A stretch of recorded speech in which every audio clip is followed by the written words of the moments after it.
that as the board discusses whether or not to move forward with cert petitions to the Supreme Court, that the citizens of Amador County are foremost in your mind, and protecting their interests is foremost in your deliberations. This has gone on far too long. Thank you. Well, in closing, I'm just going to tell you this. Federal attorneys, you don't have to take my word for it. All I have to do is listen to the news.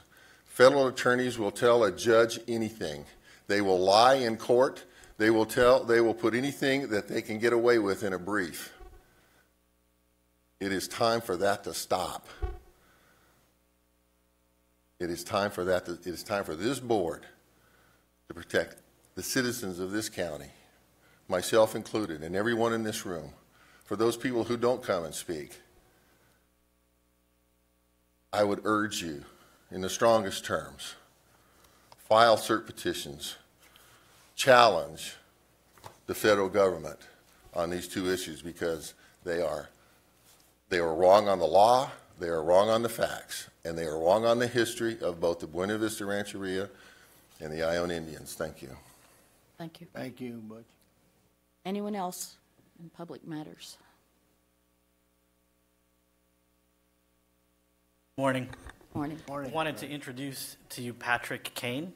Patrick is our new Central Sierra Connect manager, so issues around broadband, et cetera. I know several of you worked with our past Central Sierra Connect manager, Chloe. So Patrick is not the new Chloe, Patrick is the new Patrick, and we're excited to have him on board. He started yesterday, so I thought being here this morning would be a good opportunity to introduce him to you. Thank you. How do you spell his last name? K-A-N-E. Okay, thank you. Hi, nice to be here. Thank you for having me. I look forward to working with you folks. Great. All right. Thank you. He doesn't have business cards yet, but his email is pkane@atka. Got it. He could send maybe an email to the board. That'd be nice, just kind of touching base. Okay. Anyone else? Colburn. Okay. One more. Oh, I'm sorry.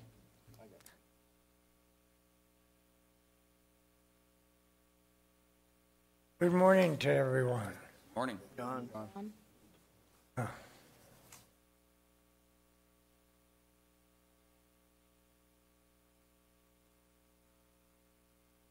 I just want to briefly discuss the same issues as Butch Cranford did. We were both very active in opposing this thing. The Plymouth Casino especially, we've held it off for 13 years, which has been substantial savings to the county of Amador that has not been a casino over there for 13 years. My opinion is you can't afford not to file these two lawsuits and pursue this. The last time that I talked to Sheriff Ryan, I suggested that there was 25% of the criminal activity in the county was created from the Jackson Rancheria, and he says, no, John, you're wrong. He says 30% of our jail population currently is directly related to the Jackson Rancheria. I don't know what that is currently, but at that time, the public safety budget is, with the sheriff's office, the jail, the district attorney, public defender, and all those, was over $18 million. I believe it's higher than that now. With 30% of that would be $5.4 million, which would be attributed to the impacts of the public safety for the Jackson Rancheria. As far as I know, they've never paid anything more than $2.4 million in. So that's $3 million a year that the county of Amador is still subsidizing a casino for public safety. Now, Jackson Rancheria does do a lot of other things for the public with their parks and everything else, but they need to uphold their end of what it costs the residents of Amador County. There's no reason for us to be subsidizing that casino. So what are we going to look going forward? It won't be any better. We've been down and talked to the governor's office. We were assured when Jerry Brown went in this last time by his legal affairs secretary that we would be part of the local communities would be part of any discussions on any new compacts, and that they would consider addressing at that time public safety. That since it's changed. That gentleman is gone. There's a new person there. They said absolutely no. The city of Plymouth or the county of Amador or no one else will be a part of those compact negotiations except the tribes themselves. That is evident in the new compact you just got with Jackson Rancheria. There was no input from us in Plymouth locally. And they expected that compact, they worked very diligently, the state did on it. They want that to be the model for all the future compacts. So it's not going to get any better. They aren't going to address public safety. They aren't going to make them accountable for it. And that's a big, big issue as far as revenue in regards to these two lawsuits.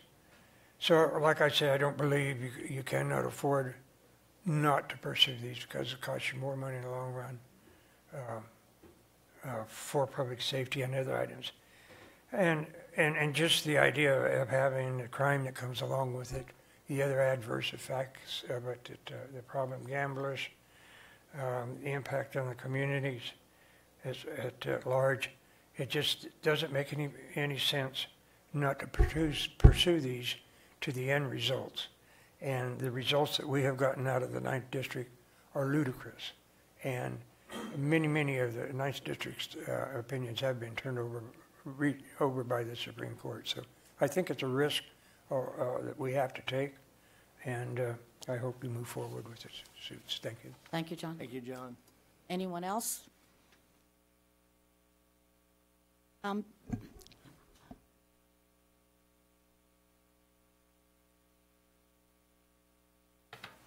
Please Good remember morning. the 3-minute limit.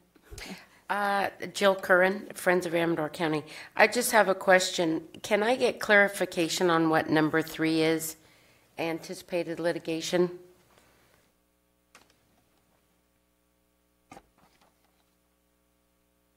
That's usually related to issues regarding the implementation of the Intergovernmental Services Agreement. Okay, thank you. Welcome. And I have to apologize to Supervisor Forrester because I intended to open this meeting congratulating him and his wife on being chosen by Assemblymember Bigelow as Woman of the Year. Yeah, so don't congratulate me. No, it's your wife. You're That's just right. the driver. Yeah, you're the driver. Yeah, that's what I was going to say. Congratulating my wife, Lori Forster, for being selected for Assembly District 5 by Assemblyman Bigelow as the Woman of the Year for 2018. So it was quite an honor yesterday at the state capitol, and each district has a selection made and quite a presentation. Wonderful. Well, please congratulate her on our behalf. Thank you. Okay. I'm looking for approval of the agenda. I'll move. Second. All in favor, please say aye. Aye. Any opposed? Okay. Next, I'm looking for approval of the consent agenda. Anybody have issues they want taken off, or I would entertain a motion to approve the consent agenda. Second. All in favor of approval of the consent agenda, please say aye. Aye. Aye. Okay. We will now go to the regular agenda. Section 5A, discussion with Jim Geedy, KVGC Radio, and Frank Lachinsky, and I don't see Frank here. He told me if he came, he was going to be just sitting in the back of the audience. So, anyway, regarding the new live video streaming of our board meetings. Thank you for inviting me. Absolutely. What would you like to know? It's up and working. We started I'd like to last know week. something today. Yes. Why do you have full-length pants on instead of shorts? Because you're out of uniform. Because I plan to move to Ione and maybe run for supervisor, so I'm trying to change my image up a little bit, and I don't want to. Perfect. We're going to be doing the school board meetings also in here. That'll start tomorrow night. And the city of Jackson has asked us to do their meetings as well. So Wonderful. We're very happy and pleased that you asked us to do this, and it comes at no cost to the county. Wonderful. It's absolutely free. So. What's the connection with, because our agenda list, Frank Lashinsky is being here from Volcano. Frank just worked with us. Volcano worked with us with the internet speed and the capacity. If we needed any extra, they're on hand to do that. It's not going to be on the Volcano site. It's going to be on your site. It will be on Volcano also. Well, yeah, it'll be okay. streamed on Volcano. It'll be streamed on our site.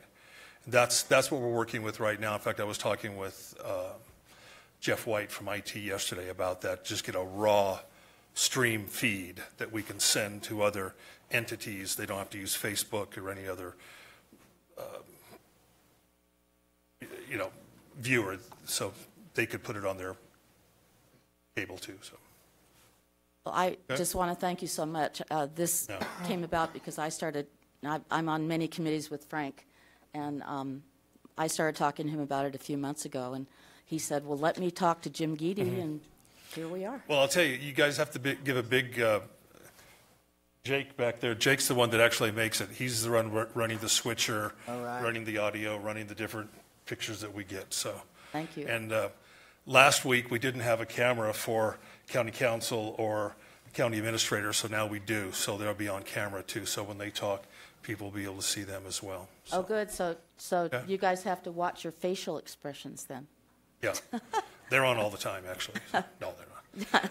And then we also have the capability to do the presentation. I think Chuck's going to do a presentation today using the screen. Yeah.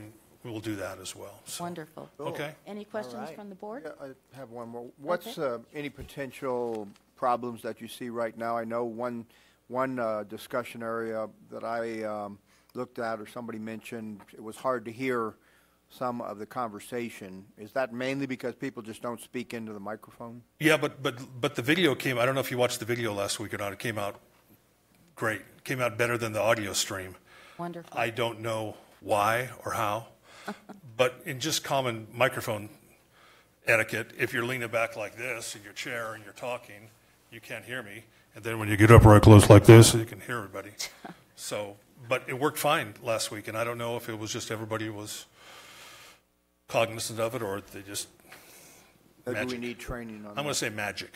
Magic. I'd rather use magic. This is magic. So, yeah, magic. I'm old enough that it's still magic to me. Me too. Me too. So, any other questions from anybody at all? Okay. Well, thank All you right. again. Thank you. Keep it up. Okay. Oh, yes. Any public comment? No? Okay. Let's go to item 5B, update on tree mortality mitigation activities by Tad Mason, Dr. Richard Harris, and Ed Strufenaker.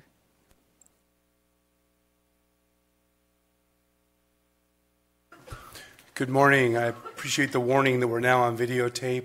Yes. Which camera is live? Are they all live? Yeah. Just want to make sure they get my good side here. Good morning. We present typically quarterly on our progress for the tree mortality program. So this will be the first quarter 2018 presentation. Our last presentation was December 19th. So we've got a short slide deck here that's going to be coming up.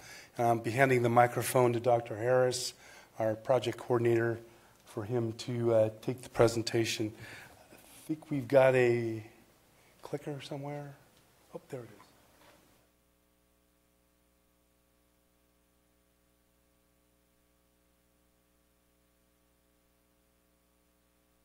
How are you doing, members of the board? Well, thank you. This is, let's see, it's been a year, more than a year now, so it's been interesting. The presentation will be pretty short.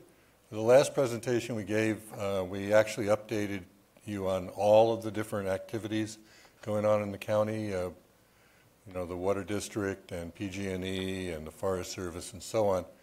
We didn't do that this time. We might do that again down the line, because I know Supervisor Morgan, you wanted to have that kind of comprehensive picture like that's been presented at the Tree Mortality Task Force meetings. So I want to go through this. I also want to give you a couple comments that I went to a workshop yesterday, which was supposedly an update on tree mortality. It was held in Sacramento by UC Berkeley. And there were some interesting things that were said that I'd just like to share with you. Okay, I took a few notes. Okay, so here we are. Let's see now. Go forward. So this is the same table that I gave you the last time. This really encapsulates all of the projects we have and their status. So we have finished projects 1, 2, 3, 5, and 7. Whoop, what happened? Press the wrong button? How'd that happen? Good question. Anyway, we've, can you enlarge it? Okay. So we've finished 1, 2, 3, 5, and 7. What you see over here in terms of the total costs, that's the total cost for the completed projects. That's all of the costs that Karen has calculated and submitted reimbursement requests for. The ones with the asterisk here are just the contractor's cost in terms of the tree service company or LTO. So those are not finished. So Volcano Shake Ridge Project 4 is underway. Rich Stevens is doing that. He started, I guess, last week, Ed? Last week? Yes. And, the weather's kind of stopped him at this point because the weather is very difficult in terms of slippery conditions. So he'll be getting back into it after the weather clears a little bit. We also have Project 6A, which is, we have a pre-op meeting today, so that'll be starting this week. 6B just finished. Oh, sorry. You better Gonna have keep your fingers off there, Chuck. Anyway, so we're moving right along here. And our cost per tree, which this is an average for those total cost projects, right? $663. John Heisenbutel, what was the estimate that you guys made originally for a cost per tree? $1,200. So average cost per tree is about half what was originally estimated. The costs for the first project were way up there, but they steadily declined. To our Project 7 with Rich Stevens, it was only $420 a tree. So we anticipate that all these projects are going to be done by the early spring, by April. So then we kind of say, well, what's next? What's next? What's next? Can you move it on? Can you? This doesn't work, so can you move it to the next slide? All right, so the next projects that we have here, Project 8, Bear River Road. You can see this is Bear River Road at Highway 88, goes up to Silver Lake, Kirkwood. We are dealing with the Forest Service on all those green parcels, but we are also going to get up into the private lands with county roads beyond the lake. So this project number 8, we're negotiating with the Forest Service now as to how we're going to do that project.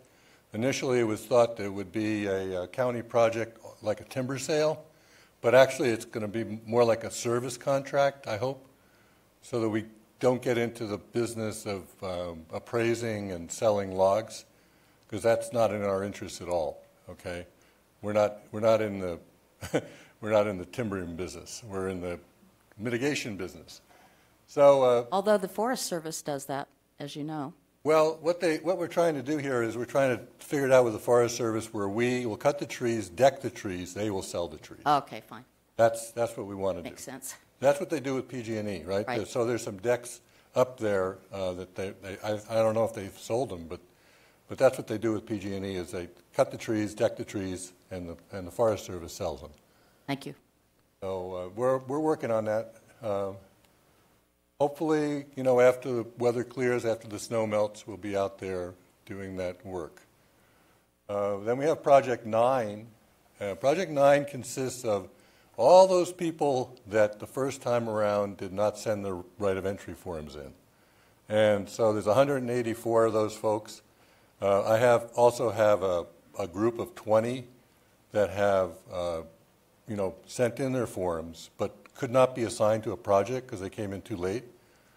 So Sharon sent me 5 from last week, and I anticipate we're going to get, returns on these 184, and then when we have a critical mass, that'll be Project 9.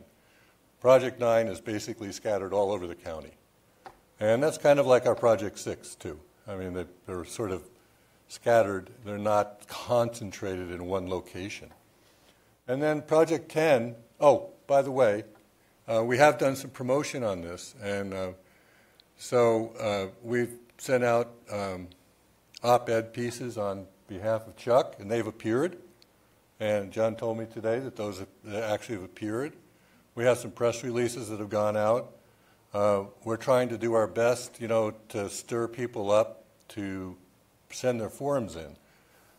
And in that sense, we have actually modified the forms to some extent to say, please do this, and if you don't do it, this is your last chance. Also, we are, as we'll see in the next slide, we are starting to experience tree failures. Trees falling across roads, even trees going through houses. And so, the longer we wait on this, the more likelihood that there's going to be severe damage or injury due to trees. And so it's really in everybody's best interest to get these trees down. Project 10 will be the low country west of Highway 49. We haven't done any surveys down there yet, but we will.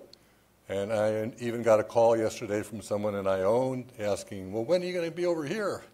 So we anticipate going over there in the spring and finding the parcels with the trees on them and then mounting a project. So then it's hard to say where we're going to be this spring or summer in terms of new mortality.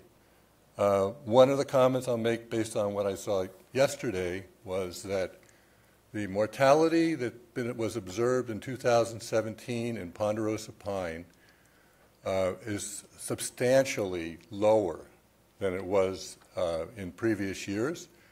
And bark beetle activity has not been anywhere near what it was in those previous years. Whether there's going to be a resurgence, we don't know. But what's happening really is that there much more mortality is being observed in incense cedar and white fir, particularly due to the fir engraver beetle.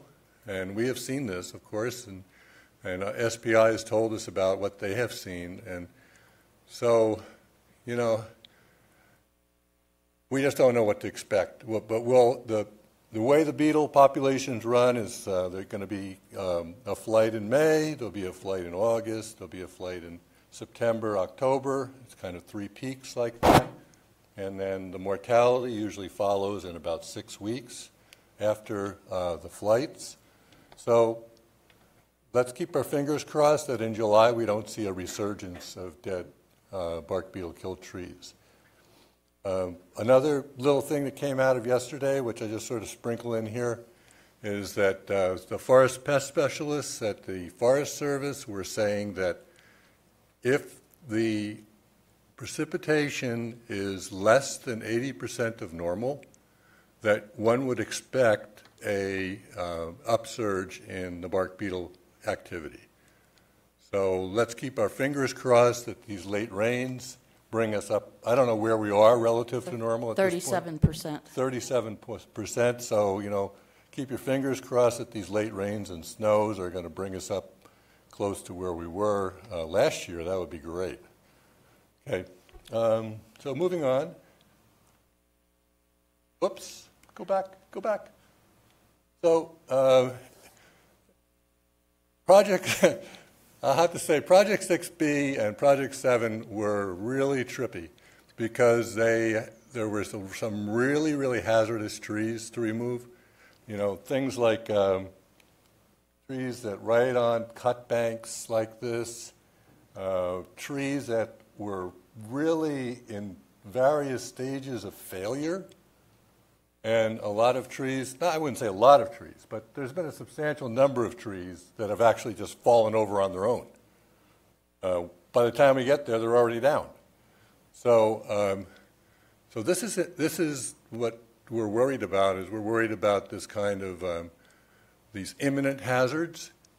And I will say that in Tuolumne County, the way they deal with imminent hazards, trees that look like they're going to fail tomorrow, is they let contracts to remove those imminent hazard trees on a 24-hour basis.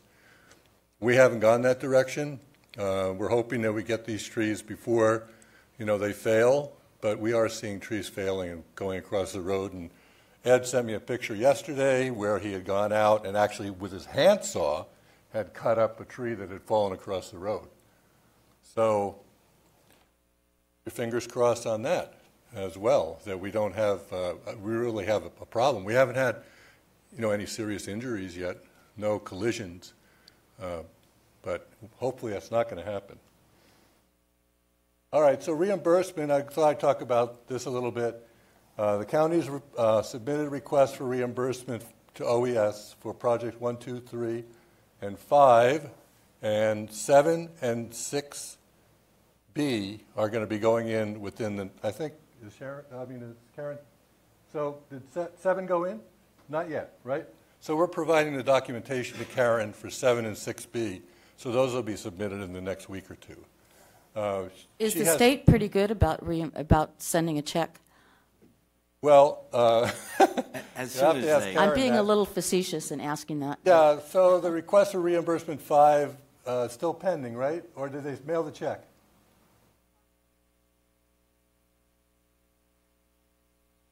Okay, so 1, 2, 3, and 5, the checks are either in the mail or you've received them. Payment has varied in terms of the time frame, 49 days up to 10 weeks. And then we also know about this CAL FIRE grant program for local assistance, which is going to offset the additional 25% that the county share of the costs. Anything since July 1st. Right. And so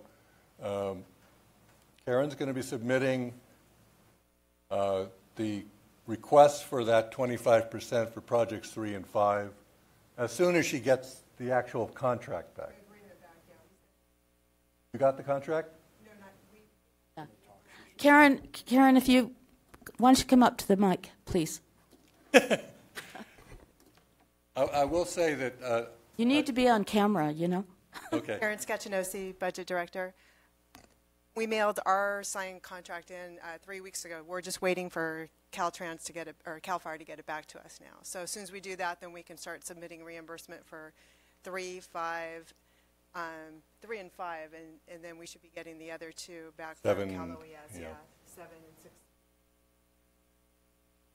We're moving along. Since we've got you here, excuse me, Dr. Harris, we voted at our last meeting to use part of our 25% reimbursement for AWA, and so is that process in place? Yes, that took effect almost immediately. We were able to get a letter into CAL FIRE that same day, and they already obligated that amount to them. Great, thank you. Okay, so I saw Kevin Conway yesterday and talked to him about this, and Kevin Conway is like, the new tree mortality task force guy at CAL FIRE, and he said that it had cleared his desk. Fresno County, Placer County have already received their contracts. So we should be seeing that contract come back any day now. So we're one of the first 3 that have actually submitted the contract to CAL FIRE. So fingers crossed. So in summary, it's anticipated all the projects that we have planned that are east of Highway 49 will be done by the spring or early summer in the case of Project 8. Additional mortality east of Highway 49 may warrant more projects in the summer. We don't know about that yet. We'll know about that in midsummer probably. Projects in the area west of 49 will be undertaken next summer. To date, I think we've had one instance of complaint, or maybe two complaints. We had two. The one, the woman who was concerned about where the logs were left on her property, which we straightened out.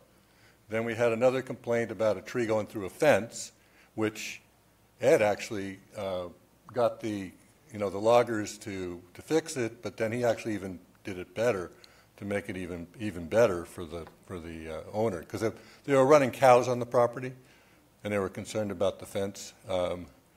So we've done okay. No injuries. Great. Knock on wood. Great. No serious complaints. Nobody's been hounding us, about all the problems we're causing. Everybody seems to be happy. So very good. there you go. All good. Well, thank you. Any That's questions? all. If there are any questions Any for questions by the board? Okay. I know the BLM was a big issue because basically they said the trees are on our property, but it's your fault if they fall and do something. So anyway, we kind of got past that. They have they're running their projects now in some kind of a programmatic environmental document. That didn't help us on the first time. Do you anticipate having to go back on any BLM properties to do any work? Yep. You want to come up and speak to that, Ed?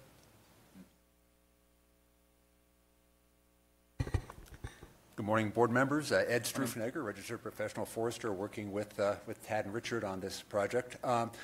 Yeah, the BLM, we've seen on every project we've had so far, we've seen trees die behind us. And we have that also on the BLM parcels that we've worked on. So we finished two BLM parcels in conjunction with Project 3. We had a separate project on Project 7 that will pick up most of the other BLM projects or parcels. And then we actually pick up some BLM with Project 6A, which is like Sutter Creek to Plymouth, Fiddletown. We have a couple of BLM parcels out there. We have some trees. But bottom line is we've seen dead trees popping up behind us after we get done within a few weeks. And it's just that sort of like that background mortality. It's not the big infestations. So we're hoping that a program like you're talking about, some programmatic agreement with BLM will help us in those future projects here, yes. Thank you. Any other questions of the board? Nope, I'd just like to thank TSS and Ed Strufenegger for their work, because I've had no calls complaining. So that says a lot. Thank you. Yeah, I would like to. You ought to package and sell that happiness. Go ahead. I would like to echo that too, because I think they've done an excellent job for the county. And between the documentation they give us and what Karen puts together and GSA's bid process, I think Cal OES is getting to the point where they're as close to rubber stamping our applications as it gets. OES actually has sent other counties to GSA to figure out how to properly do it. Well, that's something to be proud of. That's Yeah. great. Very good. Okay, I'll open it up to the public. Any Well, public? one more thing. Oh, Is to know what Chuck said about GSA doing this with John and his staff at General Services, having to work through these contracts and make sure that you cross all the T's and dot the I's. It's no small project, no small endeavor. Task, and good job by our county staff, too, working with TSS and Ed. Yes. Thank you. Okay, any public comment?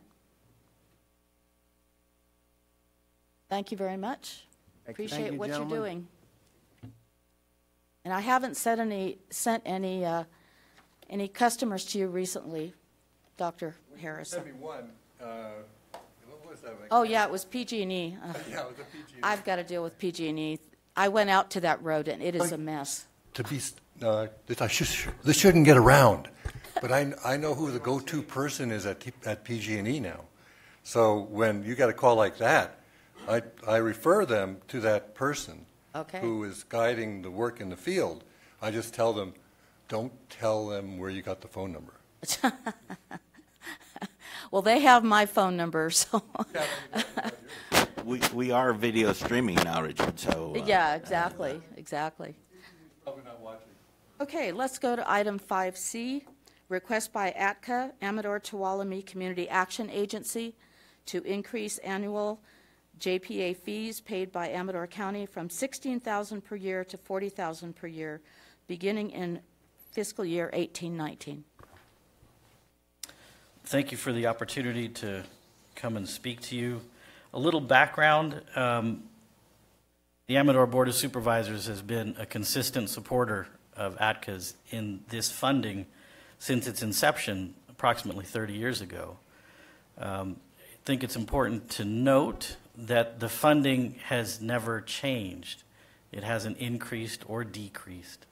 So from that perspective alone, I think our costs have gone up to do some of the same work we've been doing consistently.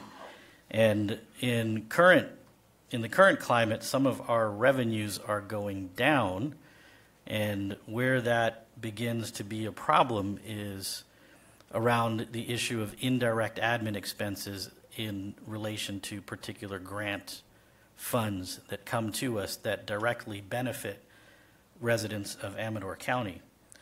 So a few examples.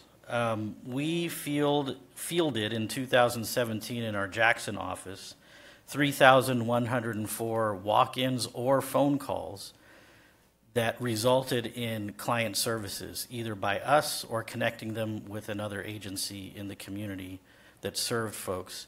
That work is primarily funded through our admin budget. We do parenting and life skill classes at the local jail, which have had, we believe, some positive results. There's been a lot of learning that happens with folks there as they prepare to re-enter family, re-enter society. They're a little better equipped. We get no admin indirect in those funds, but we still bear the responsibility of doing the admin background support work to keep that program going and supervised. Our Lifeline program that serves seniors, we provide the units in partnership with Philips, the electronics company. But all of you probably know Virginia Manor and Tanya Kraft. They go above and beyond. And depending on their fundraising efforts in a given year, and now that Virginia has retired from her role, although she's still involved, we expect our fundraising to go down a little bit. But admin budget has historically supported the Lifeline program, and we think it's important to not just provide hardware, but also the volunteer support and training, and even staff going out to check on folks when the button has been pushed, going out to check on folks when we know they've had a medical procedure or have had a fall. Those personal contacts for our seniors who live sometimes in great isolation, both physically and socially. So that's an important program. Our energy department, we do a lot of work through utility assistance, energy and weatherization. We served in 2017 approximately 600 households or individuals in Amador County. Most of those grants no longer allow us to take indirect, but we believe that those are important services to provide to the citizens and residents of Amador County. We've had significant health insurance increases over the last 3 years in the neighborhood of 35%. And we have virtually antiquated equipment. Our phone system is, if you ever try to call our office, it's kind of a nightmare to get through to the right person. And we've tried various things to fix it, so we need some new equipment there, and that would come out of admin budget. And one of the other byproducts of having a healthier admin budget, I've been heavily involved in Amador County in conversations around homelessness. That's an expertise that I bring to this role. And as long as our admin budget is healthy, there are others on staff who can carry certain things, and it allows me to be present, regularly present, and contribute to these conversations and help look at potential solutions. And this is a long-haul issue. It's not a short-term solution. And I would like to continue that work. But if the trajectory of our admin budget decline continues, that'll become less and less likely.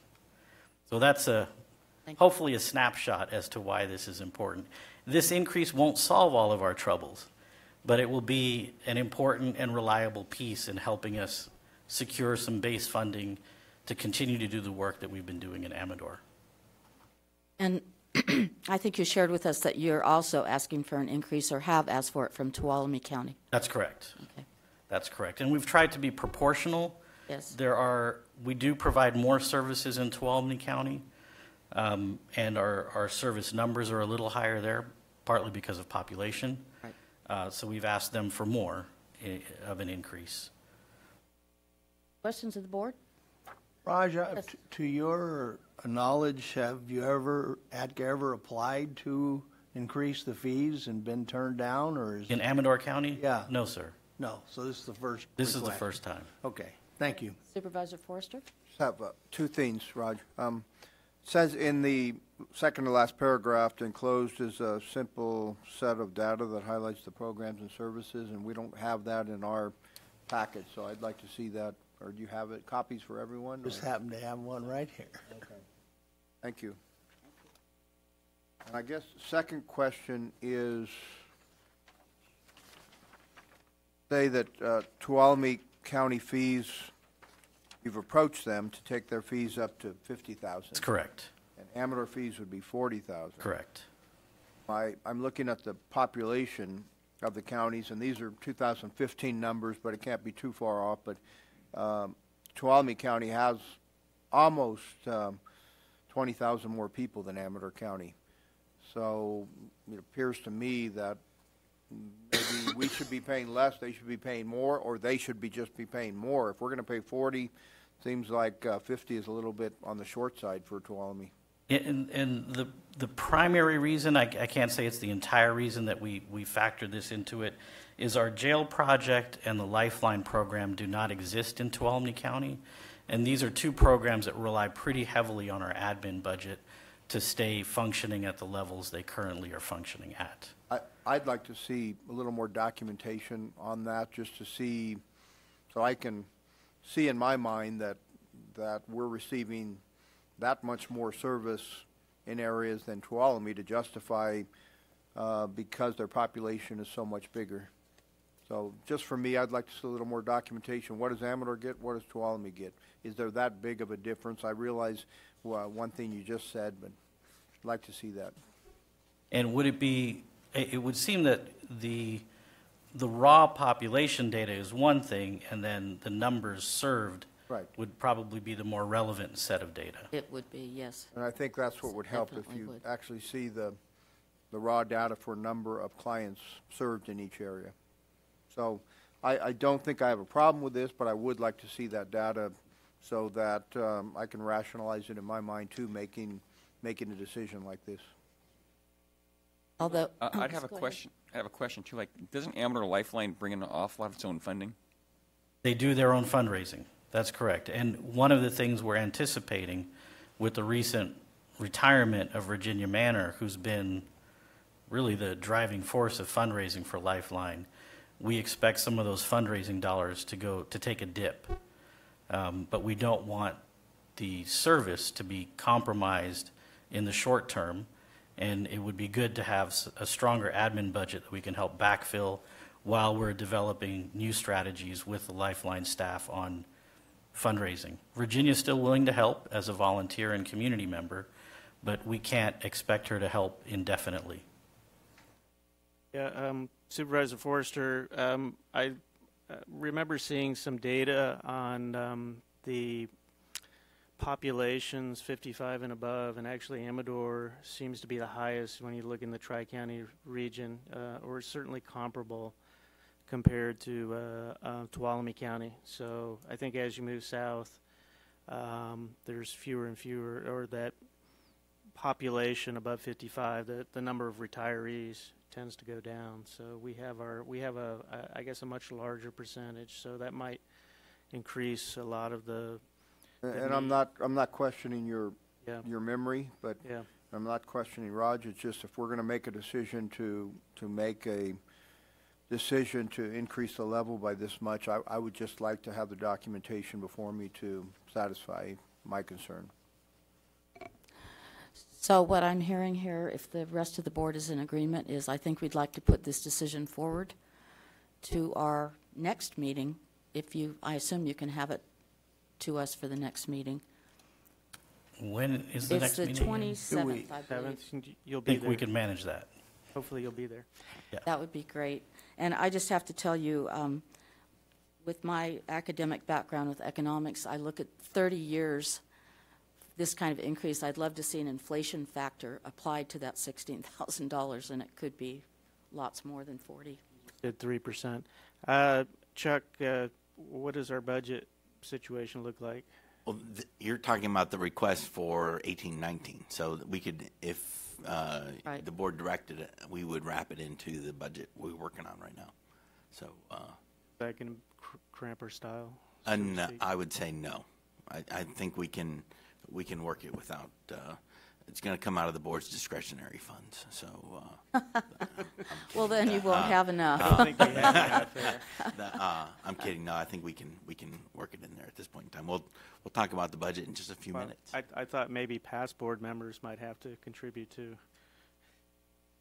And One Raj, thing- I'm not questioning the need for an increase after 30 years. I just think it's our fiduciary responsibility to have the numbers in front of us. Sure. I'm happy to provide those sets of data. Thank you. And Thank also- So you'll be on our next agenda.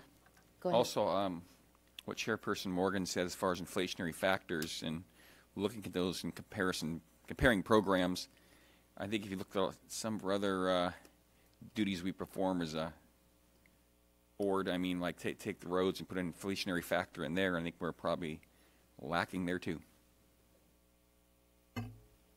All right, Raj. Oh, what about public comment? Any public comment? Questions? Thank you, Raj. We'll see you in a couple weeks.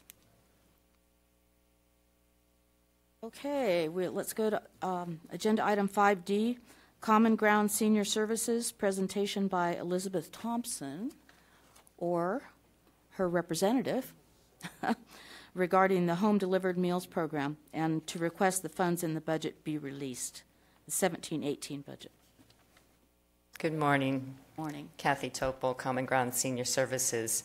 Apologize for Elizabeth not being here. Maybe you heard, maybe you haven't. She lost her Yes. husband this last week, so Yes.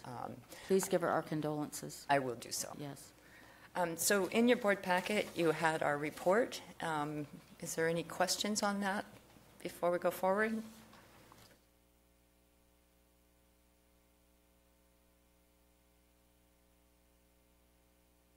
Well, I guess when I read through the letter, you're not going to have enough, you're not going to be able to provide the same level of service that you've had in the past, just because of these cutbacks. Correct.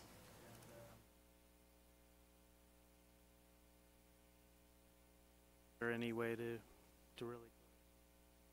So for the last 3 years, the agency has had to come up with over $50,000 to make these programs work. And as you saw in our report also, we actually had to give back some programs to the area agency because of the fact that we just couldn't keep coming up with the funds.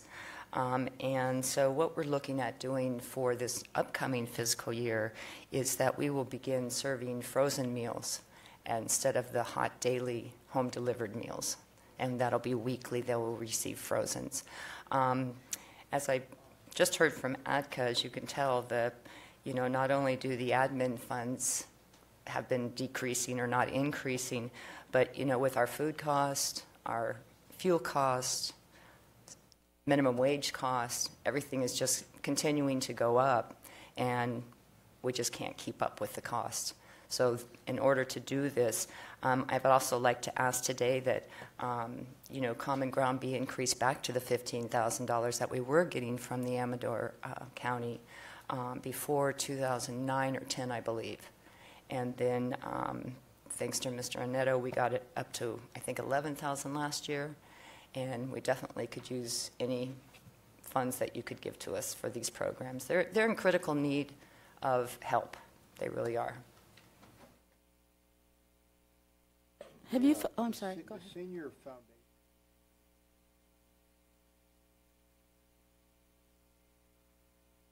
So the Senior Foundation gives us a certain amount of money every year, and this year it's continued to be $60,000, and that helps with the Meals on Wheels program and the transportation program. Excuse me, what I kind of like to see in the future is a budget with a breakdown of where your funding comes from, so that it's easier for us. You list a lot of them here, but it'd be nice to actually see it. So at some point, maybe this board would want to consider increasing that amount, but I think we need to see the data before any consideration like that. We did go to the Senior Foundation earlier this year. For about the last 6 months, we've been out there pounding the pavement, letting people know that we need support. Not finding it, we did go back to the Senior Foundation and ask them for an increase, and they declined us. Yeah, to me, you do a tremendous good for the Meals on Wheels, and as it says in here, the health check is probably the only time these people are seen during the week sometimes. Correct. Yeah. But I agree with Supervisor Forrester. It'd be great to have a breakdown of the costs and income and so on. And have you folks been able to do any projection as far as where you think these client numbers may go in, say, the next 3 or 5 years? You know, it's difficult with our clientele because of the fact we lose them, yes, and then you we gain new ones. Yes, I you know, understand. so it's difficult for that. We do have an estimate of how many meals that we believe we'll be serving and how many transports we believe we'll be providing in the next upcoming fiscal year. Are there any criteria financial-wise in who receives home-delivered meals? There's not. We have one of the things that Area 12 has worked with us on is creating a priority list and also a wait list. We've not gone to a wait list before, but we're going to have to do that now, and a priority list. Right now it's over the age of 60, and homebound is the main criteria. But now we're going to be going to a priority list and also a wait list. Other questions by the board? Do you get complaints when you go from fresh cooked meal to warmed up frozen food? We did a survey last week at our birthday Friday where we had about 45 participants, and we had asked them if we went to, this is for our congregate meal sites, right? And we had asked them if we went from home-cooked meals to heating up frozens and served them, would they come? Out of the 40 that attend 3 to 4 days a week, we got 14 that said they would attend. So that's really going to drastically reduce our numbers. That's quite a reduction. Yeah. One thing I would say in that, though, that shows you they're not really too hungry.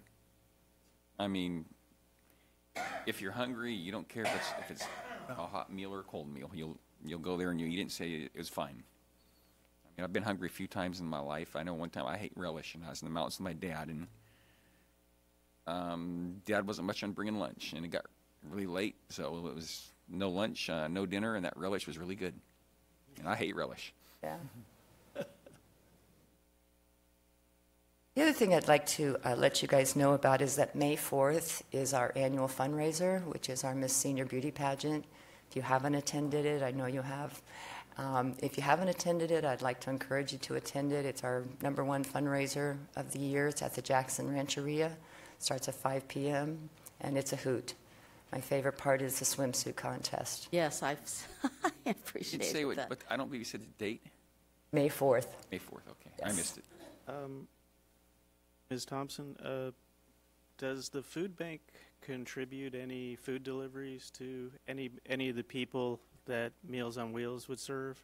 I know they do food deliveries, and it may not be a prepared meal, but has that occurred in the past, and is that part of the strategy here? I'm not familiar with that.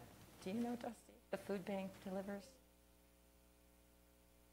Please come to the microphone. Dusty Bandy is our fiscal assistant. Good morning. So on a Pull that weekly microphone a little bit. Yeah, please. on a weekly basis, we pick up food donations from the food bank. Okay. Please state your name. Dusty Bandy. Okay, thank you. And are those then dispersed to the clients that you serve? We use the food donations for our congregate meals for preparation. And then we also deliver bread donations to the clients in Amador and Calaveras. Great, thank you. Other questions by the board? At the bottom of the first page, it says, it lists your numbers, 18,776 home-delivered meals, and then the congregate dining meals. Then I'm looking at the close to the end of the second page. You anticipate in 17-18, it looks like a substantial increase in both of those. That correct? So if you look at what you're referring to with the 18,000 home-delivered meals, that's from July to the end of February. So this one, the one at the bottom, is our whole year. They're talking about one is about an 8-month. Correct. Thank you. Correct. What I'd like to ask the board is would you like me to come back and present those numbers to you for the budget before? Yes. Okay. Yes. And would you want to do those in 2 weeks or at the next board meeting? Sure. That'd be great. Okay, That would super. be I'll be great. back then. Thank you very much. All right, thank you. Any public comments, questions? Okay. We will move on to Area 12, Agency on Aging, and discussion and possible action relative to a presentation I see by Kristen Milhoff. Hi, Kristen. Area 12 Executive Director regarding an overview of the Health Insurance Counseling and Advocacy Program, also known as HICAP, and a request for the board to send a letter to Senator Feinstein and Congressman McClintock urging them to reject the proposed elimination of the program. Good morning. Again, my name is Kristen Milhoff. I am the Executive Director of Area 12 Agency on Aging. And today my colleague and I are here to provide you with a brief overview of one of our well-known programs called the Health Insurance Counseling and Advocacy, and ask for your support to help protect that program. At this time, I'd like to introduce Debbie Shug. She is the program manager for HICAP, and she'll provide you with a brief overview of that program. Good morning. Again, my name is Debbie Shug. I'm HICAP program manager with Area 12. And HICAP is Health Insurance Counseling and Advocacy Program, and we help Medicare beneficiaries, pre-Medicare beneficiaries, and their families navigate the Medicare maze, whether that be their Medicare options when they're new, building in their employer group health coverage, their FERS, their PERS, their CalSTRS, military retirement, VA, Medicare supplements, and Medicare Advantage. So we help them navigate that plethora of information and figure out what is the most feasible for them, the best for them for their coverage. There is no one best coverage. It's based on individual person, what their needs are, their financial backgrounds. HICAP last year in 2017 helped over 1,900 people, and we saved 1,654 people $1.5 million with that assistance, helping them find the best plans for themselves. In Amador, PSA. In Amador, we helped 230 people save $180,000, $180, $705, and 81 cents for 230 people. We also help them with Medicare Part D, making sure they have the best plan when they first come into the Medicare program, reevaluate them every year during the open enrollment, which is October 15th through December 7th. And then we also make sure and check every client we deal with to see if they're eligible for the assistance programs to help lower their Medicare costs, their Part B premiums, their Part D premiums, and their copays. So Medicare has 4 parts. It has the A, the B, the C, and the D, which are hospital, doctors, Medicare Advantage, and Part D, the drug program, the specific prescription drug program. And we also help them with long-term care. We help them analyze their policies, how to get them implemented, and make sure they understand their policies. And that's an additional training. And you provide this for free? Thank you. Yes, we do. All our services are free. And it's a volunteer-based program, so we have volunteers in the 5 counties, and 3 staff manage the program. And we also counsel, of course, too. So train them and keep them up to date. Well, I'll just add on a personal note that a friend of mine went through you folks and ended up saving like $80 a month or something. I mean, significant, Yeah, you know. it So, helps a lot. any questions by the board? No. Oh, okay. So I believe in your packet you have a chart. It has the notes, and it has each county. Don't have. Don't have it. Oh, they don't have it. Came. Yeah, definitely. Have 2 of them. I'll take that up to them. We do have a copy of the letter we sent, I got that chart. 3 years ago, signed by Chairman Oneto. Oh, okay. But we can go ahead and I can email that to all of you this That'd when be we great. get back to the office. I can send that to you. Is there a button? Here. Well, here we go. We'll send that to you when we get back to the office. But that it gives you a snapshot of exactly how many counselors we have in all the counties. So in Amador County, we have 4 volunteer counselors. I believe that 2 of them have been with us for over 20 years. Wow, that's wonderful. Yeah. And then the breakdown also shows the amount of clients that we've seen and the sites and the savings. And then at the bottom of the sheet, it also shows the benefits of actually receiving that personal assistance, the one-on-one care that we can provide those individuals instead of calling the 1-800 Medicare. And that's why we're here today, is to advocate and ask you to advocate on our behalf. At this time, the President's budget is reflecting and the proposal in Congress to zero out the $47 million for the state health insurance assistance program. That's what it's called throughout the United States, is SHIP, State Health Insurance Assistance Program. In California, we're different. We call ours HICAP. But the entire program across the nation is being slated for elimination. One of the reasons that we believe that is happening is because they already fund the 1-800 Medicare number.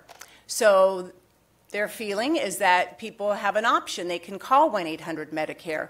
Well, for individuals that are not visually impaired or hearing impaired, or maybe are up there in age and have difficulty navigating forms, as some of you might know if you've ever happened to try to help somebody with Medicare, it's very difficult.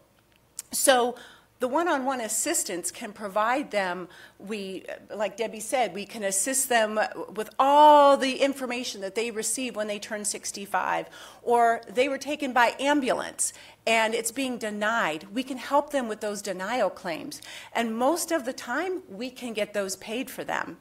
They have an advocate. They see a person. Whereas 1-800 Medicare, they're scripted employees. They call the 800 number. During Medicare Part D, we have people on hold for hours trying to get through.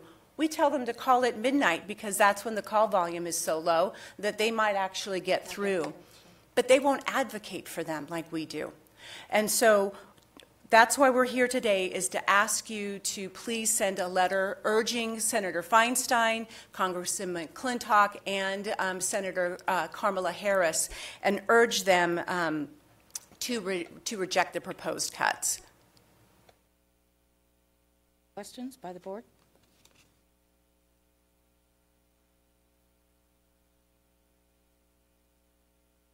Nope.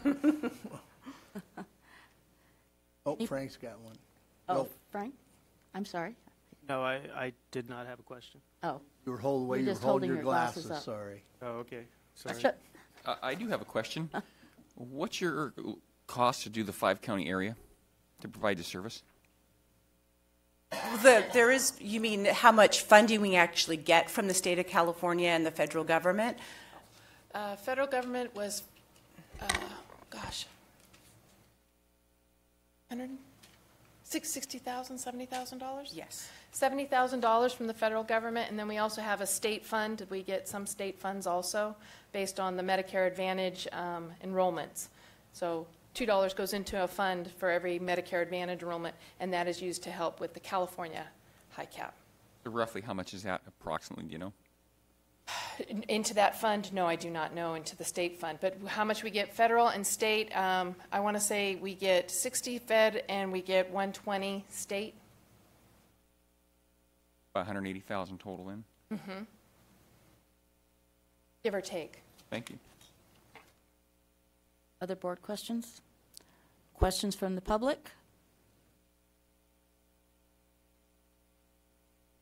If this program were to be defunded by that much, you're just going to have to adapt and try to make cuts in certain areas and only try to help those that prioritize those in the greatest need, or what's your plan? Well, if the state were to eliminate their funding, there would be nothing, because if the feds eliminate their funding, the insurance companies of California could say, feds eliminated it, we're done.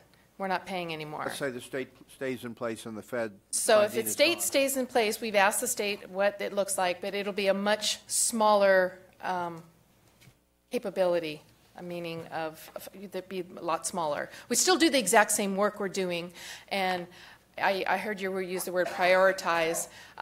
Every single person that calls this office is in a crisis mode when they call for a Medicare question, because they really are lost. We would figure out a way, I think. I mean, I've looked at other grants also, but I haven't seen one that will work for what we do.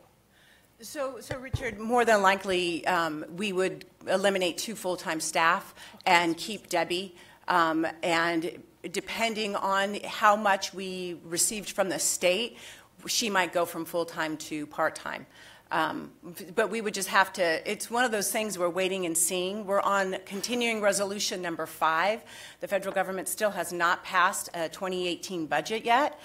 We will know by March 23rd. That's why we came today to urge you to send that letter of support as soon as possible, because we're hoping that the federal government will actually pass a 2018 spending bill. So that may be something we want to incorporate in our letter, that if this happens, if the funding is cut federally, then it will more than likely end up in a job loss for Area 12s in California. And a reduction in services. Right. I mean, that's the key thing. Right. Yeah. You know, and our hope is... When the president's pushing for jobs, yes, and this program would actually go the other way, for our agency, maybe 2 people. For Sacramento, maybe 20 people. Who knows? Right. Exactly. Absolutely. And you know, again, we do have the volunteers, and the volunteers that we have currently are very dedicated to that program.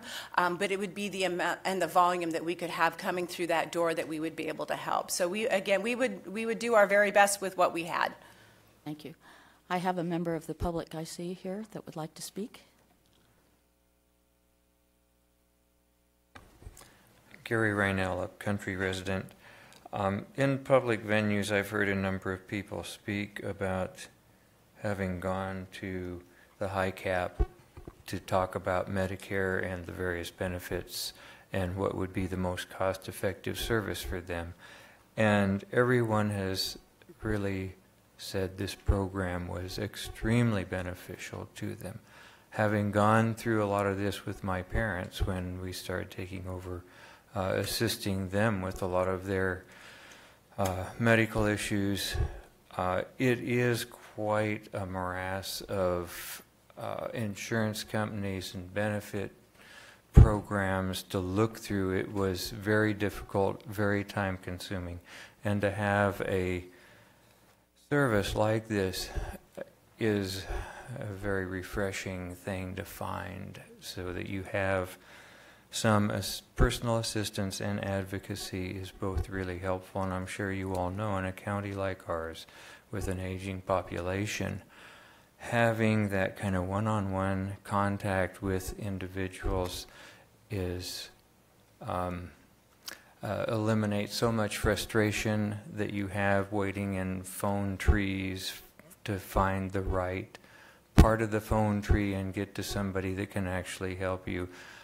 Having a service like this that reduces that frustration for individuals is extremely important, and I encourage you to write a letter of support asking this funding not be eliminated. Thank you. Thank you, Gary. Any other members of the public? I will. I'll make a motion to approve the chairperson's or chairwoman's signature on a letter of opposition to be sent to Senators Feinstein, Harris, and Congressman McClintock with respect to the proposed cutting of funding of the HICAP program. And in that letter, it should be stated that the cutting of the funding will result in a reduction of services here in our county, as well as employment of persons actually carrying out those services. I'd second that. Thank you. I'd like that incorporated. I'd like to be specific that we're talking about a loss of think it was two staff positions in our county, but with the reciprocal effect of many more jobs being lost throughout State. Throughout agencies state. on aging throughout California. Right. Makes sense to me. And also, what I would like is to use the verb urge the president not to eliminate this program. You know, one thing, I mean, I can go along with that. I don't know if I don't like, I'd rather not see put in there the loss of jobs, because government funding paid for by taxpayers. I mean, yeah, is there a job loss there? Sure, but I view it more as probably the loss of the service to the seniors. That's probably the crux of the letter. Not the loss of the jobs. Well, we need to agree on that. Yeah, personally, I'd like to see it in there. I'd like to leave it in there myself, Madam Chair. I would too. I don't know. Talking about a president who's pushing jobs in the country and cause a job loss. Yeah, I'm in agreement. Services, cutting of services, and of course, loss of jobs. Are we ready to have a vote? Sure. Okay. All those in favor of the motion, please say aye. Aye. Aye. Aye. Any opposed? Okay. Thank you. We will get those letters out soon. Thank you, ladies. Thank you. That'd be great. Thank you. Okay. One more. All right, let's go to item 5F, Community Facilities District 2006-1, Fire Protection Services. And discussion and possible action regarding direction to staff to prepare a possible amendment to the rate and method of apportionment to establish an additional assessment category for certain seasonal properties, which could be adopted at a future meeting. Good morning. Good morning. So this matter was before the Board of Supervisors back at the end of 2016, and at that time the board directed staff to pursue a review of the Community Facilities District for Fire Services. It was created in 2006, 2007, and it funds fire services and paramedic services. It's a special tax on new development on newly created parcels that are created after the establishment of the district, which was 2006, 2007. But the direction of the board was to review just generally review the district, and to also look into the possibility of creating a new category which addressed some properties that are accessed on county roads that are closed during a significant period of the year, the winter months when the county closes the public road.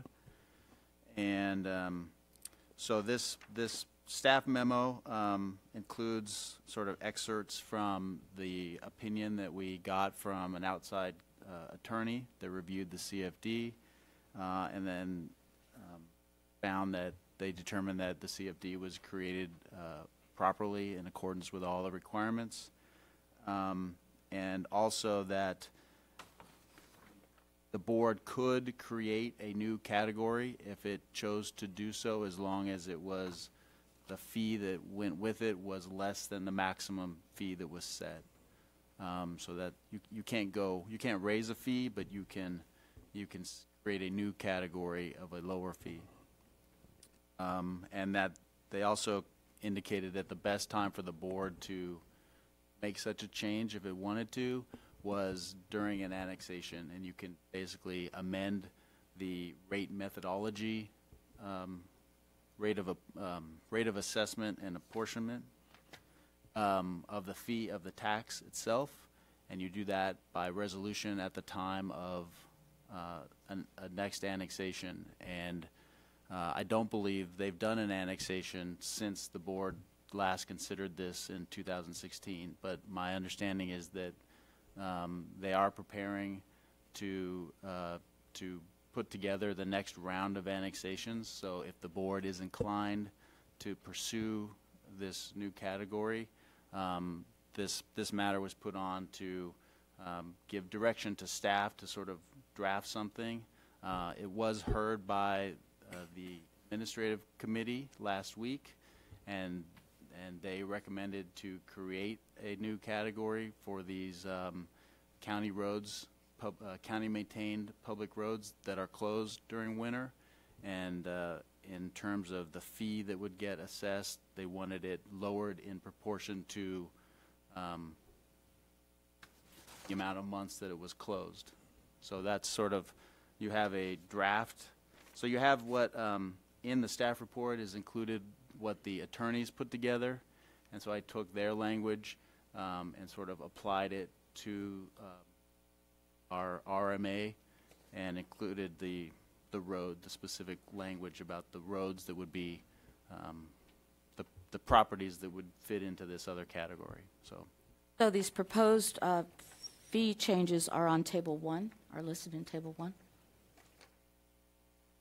Page 6 of your report? Yes. So you'd have a new category for seasonal residential property, single-family, seasonal residential property, multifamily, and seasonal non-residential property, which is everything that's basically not one of those other two. Again, this would apply to newly created parcels, and then at the time that they pull a building permit, or I think also if they get a use permit for a different use. As long as it's a vacant parcel, the fee's not charged. That's correct. And the existing, so if you had one parcel and you divided it into 4, let's say, that original parcel would not pay. You'd pay on the 3 newly created parcels. So 3 would pay at the time you pulled a building permit. And if all of those were on a part of a county road that does get locked up during bad weather, then they would have the lower fees. Yeah, and so I Pay the lower fees. just did the math. I just divided the fee by 12, and then divided it by, and then applied it for 5 months. So some roads are closed for 7 months, some are closed for 6 months. It would be very difficult, I think, for staff to figure out which road and which parcel, so I just went with the 7 for all of them. So that's the way it is. And again, you're directing me and staff to work with the consultants that do the annexation and a law firm that will help with making sure all the right resolutions are put together if the board is inclined to consider this at the time you do your next annexation. Okay. I think it's a big step in the right direction to resolve an issue that was brought up by a former member of our board, but even though he did sign the resolution authorizing the closure and reopening of certain upcountry roads when he was chair. But I do think it's a good step to remedy an issue. I believe so also. Fairness should prevail there. Chief Bellerive, would you like to speak since this is a fire fee? I should never ask. Please come up and speak.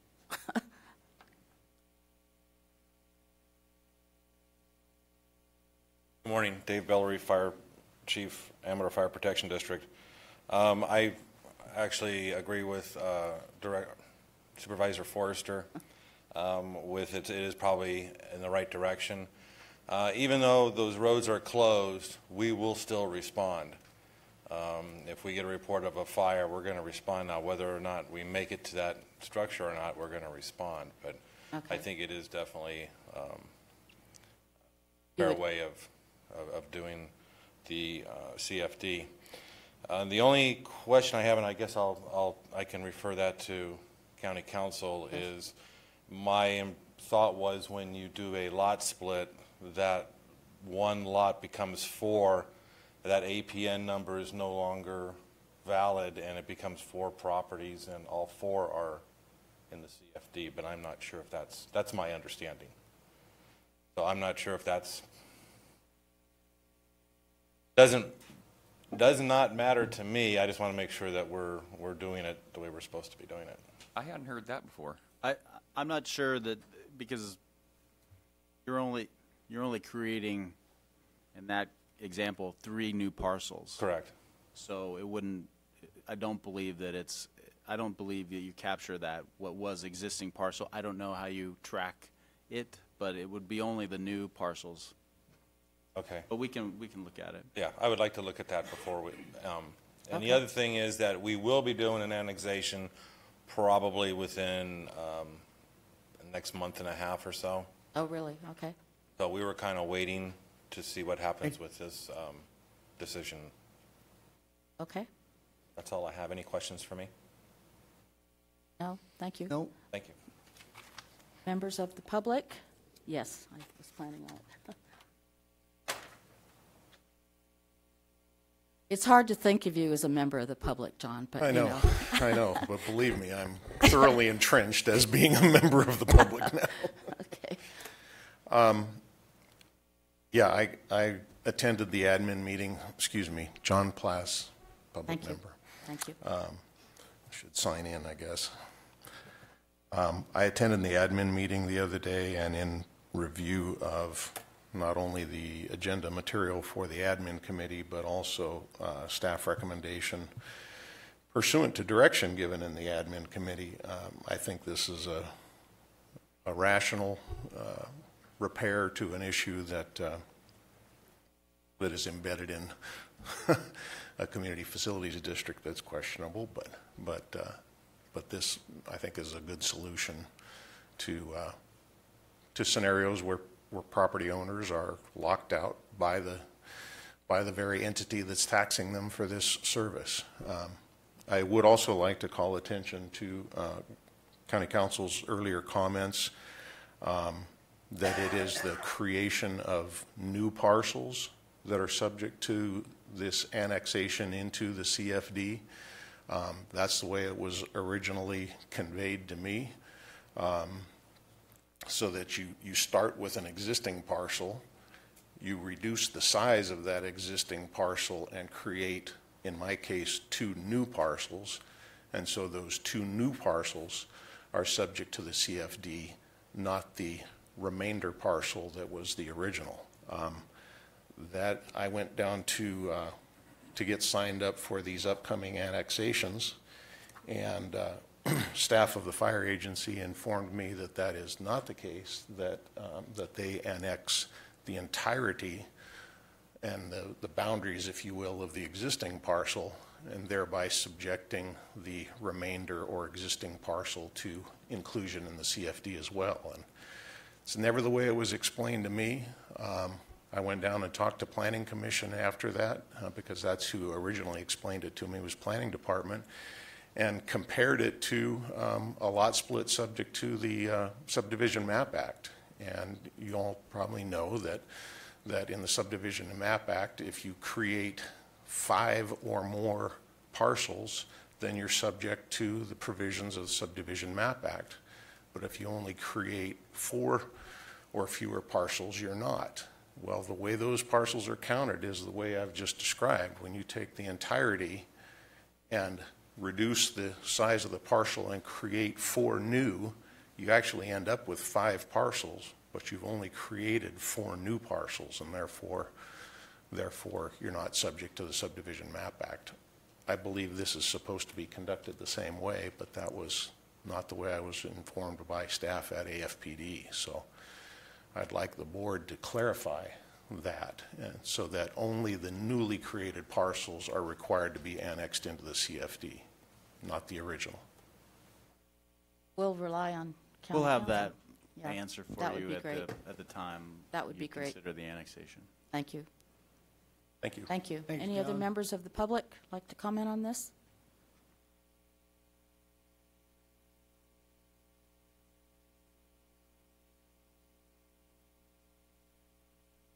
Gary Reinell, upcountry resident.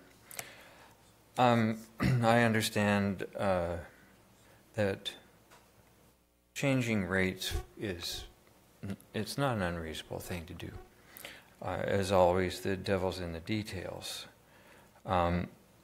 When Chief Bellary came up, he answered one of my questions, and that was, if there's an issue, whether it be a health issue or a fire issue, they will still respond. So the service is being continued to the people on the roadways, even though the gate's locked, because they can still access their property. A locked gate doesn't mean you can't get into your property. I've talked with quite a number of people that cross-country ski, and they go into their homes when they're locked gates. So they're still accessing them. And our fire department will still respond when they have an issue. Even whether there's a building on that property or not, if there's a fire, as they said, they would respond. So the service is still being provided to these homeowners. And I think that needs to be considered in how you adjust rates. Thank you. But the service might still want to be provided, but in all reality, in those places with 6 to 15 feet of snow, you're not going to get in there. So structure is probably going to be well burnt down before anybody ever got there. I understand that, and I know that there's also there can be fire protection services provided by air, so you can have still provide that service even though it may not be a fire truck. We don't have a helicopter yet that I know of. But you have a mutual assistance with agencies that provide air support? I don't believe we do. Okay. In that case, I guess that wouldn't that's apply. part of CAL FIRE's SRA duties. But also knowing that we have drought years and other situations where there is not as much snow. If you're locking the gate for 7 months, there may be 3 months of that time that you can walk into your property. We've seen a lot of things go on with how the climate varies from year to year. And there are some years that it's extremely dry and there's not a big snowpack, even though the roads may still be locked. And it's not difficult to access your property. So I just think that needs to be taken into account in how you set the fees, because people still can get there to their property and still need the required assistance, and as the fire department said, they will respond. So thank you. Thank you. Any other questions? Do we have direction from the board? Give direction to staff to work on the rate and method of apportionment as presented, and answer that one specific question. Yes, please. Would you like a motion for that, or is direction enough, Greg? Direction's fine. Okay. Yeah, I'm fine with that too. Okay, thank you. Okay, we are going to take a break and then come back to our public hearing. So those of you who are waiting for later agenda items, I apologize. So let's take a 10-minute break. Be back here at roughly 10 till.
Exactly.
Okay, let's move on with our agenda.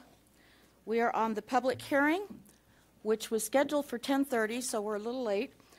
Planning Department, consideration of the Planning Commission's recommendation to approve a request for a variance from County Code Section 17.28.060 easements to allow proposed parcels number 1 and number 2 in tentative parcel map number 2868 to have access easements which are offset from property lines. Beatty. Morning, Madam Chair, members of the board. Chuck Beatty with the Planning Department. Morning. The applicants are requesting a variance from County Code Section 172860, which normally requires that access easements and utility easements follow the property lines in the case of a parcel map. In their instance, they've requested a variance for that to allow the access easements for the lots in their recently approved parcel map to follow an existing roadway that goes through a more direct route, sort of through the center of the property, rather than following the property lines. If it followed property lines, that easement would be considerably longer and probably create a significant amount more grading to create it, as well as probably reducing emergency response time for emergency vehicles, just because it would be so serpentine to get to the two parcels that were proposed. The Planning Commission's recommendation is that you adopt a resolution approving the variance subject to the findings that are in the staff report. I'll be happy to answer any questions. Questions? Board? Any questions of the public? Okay. Yes, we're opening the public hearing. I'm sorry, I should have said that. Madam Chair, members of the board, I'm Robin Peters with Cal State Engineering here in Jackson. Chuck explained the situation quite well. There's an existing driveway. It's a paved driveway. It makes a direct connection between the main road and the existing home, and the parcel that we're creating is in the back part of the property. So we aligned the boundary of the new parcel with the existing driveway to the degree we could, and then the remainder portion, the southerly portion, will follow the easement will follow the alignment of the existing driveway. There will be a substantial reduction in potential grading, drainage issues by leaving the driveway where it is and establishing the easement across the existing driveway alignment. So that's what we're proposing. One other thing I'd like to note, that the staff report discusses a public use easement. It's really a public utility easement, a PUE, that will be established along that alignment, as well as access to the two parcels. I'm happy to answer any questions. Questions by the board? As far as ongoing, you said it is a paved road, correct? It is. So as far as ongoing maintenance, that would be a private agreement? Absolutely, yes. We're not offering the road for dedication. It's not an offer. It's simply an easement for access to these two parcels. Questions? Any other audience members like to speak? Move to close public hearing. Second. All those in favor of closing the public hearing, please say aye. Aye. Aye. Any opposed? Okay, public hearing is closed. Looking for To action. adopt the resolution approving the requested variance and adopt the suggested findings. Second. All those in favor, please say aye. Aye. Any opposed? Okay, thank you. Thank you. You betcha. Welcome. Okay, we are back on item 5G, and our CAO, Chuck Eiley, is the star now. If you can call it that. Thank you, Madam Chairman. As always, this time of year, we go through our progress so far on the current fiscal year budget, and we make our projection for the 18-19 year budget, and we discuss what kind of impacts we foresee and what direction we're going to give to the department heads as we request those budget submittals. So just as a preview here, we'll go on and get started. As a reminder, as far as what you approved last year for fiscal year 17-18, we showed a beginning fund balance, the carryover, of $2.75 million.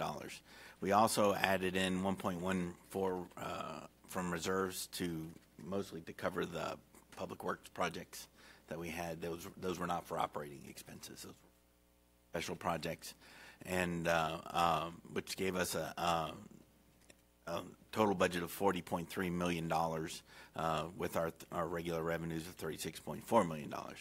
That's what was approved. Those decreases to reserves were they the emergency projects like Shake Ridge, where the money was basically loaned out of there? Yes. Mortality? And tree mortality between those two. But there was no tree, it was just Shake Ridge Road, and then $200,000 to capital improvements for the jail expansion project. Right. That's correct. And those have mostly been repaid now, right? Not the Shake Ridge Road. Oh. In fact, Public Works just submitted reimbursement for that, so hopefully that'll be coming back soon. Okay. But as it comes back, it will be put back into reserves to build that back up. So just a little bit of revenue history and what we typically see in terms of where we are. We have in the past been around the 99, 100, 101% of revenues. You hit 101% when you anticipate one thing and you get a little bit more. So that is good. It's not ridiculously, we aren't ridiculously underestimating revenues, where I think we're doing a pretty good job of predicting what we're going to get, which is good. Expenditures, we are showing a little bit of a downturn in our what we're actually spending. For the most part, that's coming through the sheriff's department has a number of unfilled positions that is causing this the unspent money. There are a number of ways we can handle that. We're talking about how best to address that situation. Do they intend to fill them? Yeah, they're working to fill them. Okay. It's just not that easy to fill them. Okay. That's their challenge over there, is finding qualified personnel to fill who want to work here. So you can see what our carryover, which is the amount unspent at the end of the year, has been typically. Those numbers are a little small. I'm not sure how they're coming through on the TV, but you can see where we are. We did uptick when we got that extra money that came in for the one-time funds that has been unspent. We are drawing that down. So you can see down at the bottom of that, we are predicting this year to have a carryover of $2.13 million, which consists of $0.84 million, or $840,000 of unspent contingency, and $1.2 million in unspent salaries, and other things. We'll talk about some of that in just a minute as well. So predictions. What are the other unspent funds there? Well, we'll talk about. We've also got some revenues that are coming in higher than anticipated. Okay. Sales tax is one of them. You can see where we are predicting that we will be in fiscal year 17-18, that we will actually have an increase of 4.7% in sales tax this year over last year. Sorry, this is property taxes of 4.74% of this year over last year, which is where we thought we were going to be. You can see it. We've been continuing to trend upward, which is good. Not as dramatic as it was in the mid to late 2000s. A more steady climb, but we are back above that peak we had in 08. BLF, which is the other one of the other three legs of our revenues between sales taxes, BLF, and property taxes. You can see what they've done. They've been pretty consistent, no dramatic rise there. Those 2 years that are out there in 14-15 and 15-16 were anomalies where the state started playing again with the triple flip and reimbursing us. So you can see the 3 years that we were down, they repaid us with those 2 years that were up. So in the end, it netted out to where it should have been, but it makes our graph certainly look unusual. So sales tax, you can see, is also trending up, not really fast, but sales tax is anticipated being higher this year, upward, faster than it has been in the years past. So these are our numbers of positions that we've had. We have 11-12. We've been pretty consistent with our total number of positions that we've budgeted for. No great cuts, no hiring sprees, which is good. We've been holding the line, given what given the uncertainty of the increases to PERS, uncertainty because of the revenue streams. I think we've done a good job of continuing to maintain the positions and offer the services to the residents. So what has happened with revenues in 17-18? Well, to begin with, PG&E came to us and said that they have done a detailed analysis of their franchise fees, which they pay us because of facilities they have in our right-of-way, and that they have been overpaying us for years, and that they're going to right-size those. So that resulted in a $150,000 reduction in their franchise fees. Question on that, is that something that you could look at their numbers to see they're correct?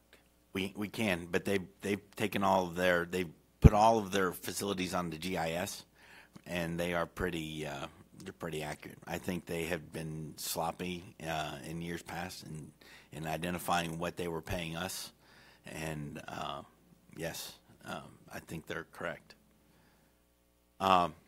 So we are projecting sales tax to be 2.2% higher in 17-18, and Prop 172 funds to be at 4.4% higher, which gives us an overall increase of $170,000 over what we had anticipated during the budget process, which is good because that helps offset that $150,000. General fund revenues are also coming in higher, so those totals are anticipated to be about $150,000 higher, also offsetting that $150,000 that we lost to PG&E. As far as sales tax, what do you attribute the increase to? I think it's just a better, the economy's picking up. The rest of the state has picked up a long time ago. We have been lagging behind in that, and I think that it's just finally worked its way to Amador County. Unfortunately, the way the sales taxes are reported to us, it's very difficult to see what industry is driving it. Is it all coming? Is everybody just shopping at Walmart now, or is everybody, going to any particular store, or is it all coming out of ION? Or do we have more tourism? Yeah, or more tourism, whereas we don't know. It's very difficult to find that because the state Board of Equalization is very protective of that. I'd say it's probably a little bit of everything, really. Just the general economy is better. 2.2% is not massive, but it is more than we have seen over the last 4 or 5 years in any 1 year. So it's definitely a good thing combined with the increases in property taxes, which I think we can attribute to the construction outside of Ione. Because if you remember, we are capped at increasing existing properties that are not sold are capped at 2%, and actually last year was less than that. But having a 4.7 like we projected last year, or we'll talk about this year, coming up for 18-19, we're going to project up to 5. So because of what we see coming. And finally, CAL FIRE again has approved that 25% reimbursement. We had anticipated, excuse me, having to pay that out of the either out of reserves or out of contingencies. But with CAL FIRE reimbursing us, the whole thing's going to cost us far less than we had anticipated. Very good thing. It'd be nothing, right? Well, unfortunately, we did have about $50,000 in expenditures before they announced that July 25%. Okay. Yeah. So we got out in front of it too fast. If you Shame on us for being too fast. If you can, that's a bad thing. So expenditure-wise, we've only spent $55,000 out of contingencies. We are anticipating ultimately spending $250,000 out of contingencies. That could change. We are still a ways away from the end of the fiscal year, but that's what we are projecting.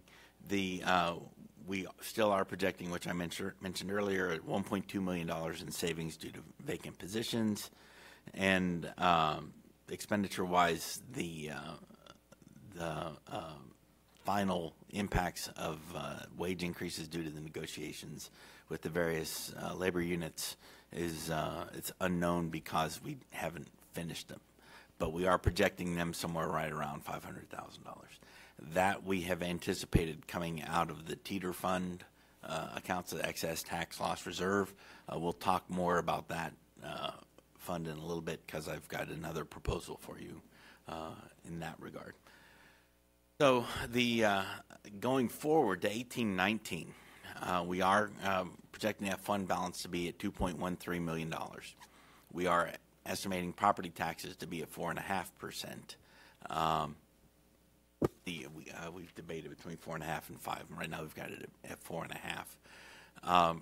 Property taxes in lieu of VLF, also at 4.5%. Sales taxes, we are projecting to grow at 5%. That's where I got that 5 from my categories. So that's what we're seeing. We've seen that kind of growth to this point through 3 quarters of the year, and we are projecting the same contribution to public safety by the rancheria that we received last year.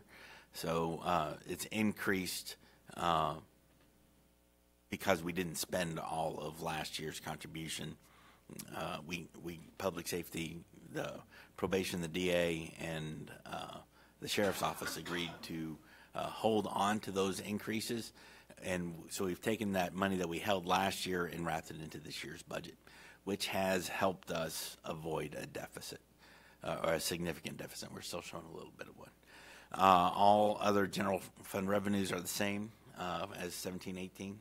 We always have tweaks here and there, but for base budgeting purposes, we will ask that any increases be offset by a corresponding cut.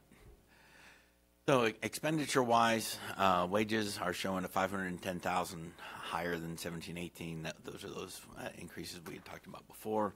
PERS increases are $590,000 higher than 17-18.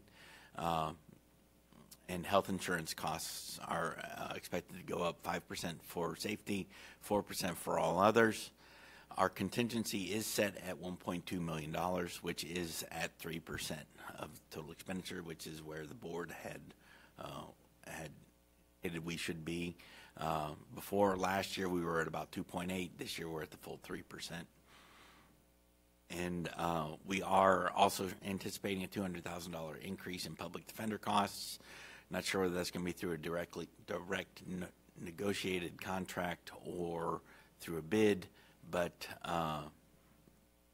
those costs are going to go up in some way, shape, or form, and we're trying to prepare for them. We have removed the tree mortality from the budget.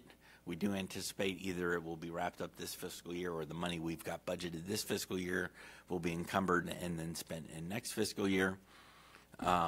The Public Works storm damage loan of $1.5 million is out of the budget. It will still exist. It won't be paid back. We don't think it'll be paid back. Well, maybe it will be. We'll see. If it is, it is. If it isn't, it isn't. That's not a great concern. And we are still anticipating jail expansion loan of $500,000 out of reserves. And other expenditures, we're holding it status quo from 17 to 18. And our total base budget expenditures, we are projecting at $340,000 lower than 17-18 budget. So just a few quick graphs to show you what we're looking at beyond 18-19. You can see this extends out, and I know we get tired of talking about PERS, and but it is out there. You can see 1920 is considerably higher, and 2021 is even higher yet. Those are costs. Those are costs that are going up year after year that we haven't been experiencing that kind of rise in the years past. This is a perfect example. Unfunded liability payments. If PERS somehow gets its act together and starts hitting its targets and making the 7% annual return, these will stop going up in years. If by chance they start getting 10% or 12% per year, these will go down. But they will go down slowly. They won't go down radically, just like they don't go up radically anymore. But based on the history of the stock market as of late, wouldn't expect them to go down at this point, or they're going to go down? I would hope. Well, I would. Unfortunately, I would. It's not going to be better probably than this, is it? You would think that they would be able to get their 7% in last year's market, and they did in last year's market. But the year before that was also a strong market, and they were unable to get higher than 1%. You know, their investment strategy is weak, I would say. So the fact that they keep missing their targets keeps making the unfunded liability go up, and that's right now they've reduced their target, which has also made the unfunded liability go up. So we are in a catch-22. But bottom line is unfunded liability keeps going up year after year significantly for the up through 22-23. So that's what we're facing. So even with the increase, even with the 4.5% property tax increase and a 5% sales tax increase, we are barely treading water because of this. There's no huge amount of extra money. If we didn't have the excess money coming in from the rancheria, we would be in an even more dire situation. But they did the increase, and the public safety units agreed to not go spend all that money all at once, and I think it's paying off for us right now. So but on the whatever the rancheria is paying, isn't that to offset the costs of prosecution and incarceration due to Exactly, it is. people. So it really is a direct correlation with their impacts, right? Exactly. Okay. Everything we've given them can be very explicitly tied to their impacts. Okay. So I'm very comfortable with what we've asked. And that money is being spent for those departments. It's not going into the general fund, but they are all general funded departments. So here's another. You can see what our total PERS is doing, what it's done, and what it's projected to do. So just because this year is going to be an easy year, cut-wise, that doesn't mean that next year is, and the year after that, and the year after that. We are being conservative in terms of holding the reins on spending, and I think we need to, or we will be in a world of hurt. We may even be there anyway, no matter how we try, given what we're looking at here. So that having been said, the excess tax loss reserve, which are also known as the teeter funds, these are funds that the county fronts. We take out of this fund, and we pay the property taxes to the cities in full, regardless of whether or not we've received 100% of those funds from the residents of those cities. Then we collect late payments, and we keep late fees along with interest. And unfortunately, revenues change from year to year. It's not a good revenue stream to use, because one year the net revenue is high, one year it's low. So we let it build, and then we sweep it as appropriate.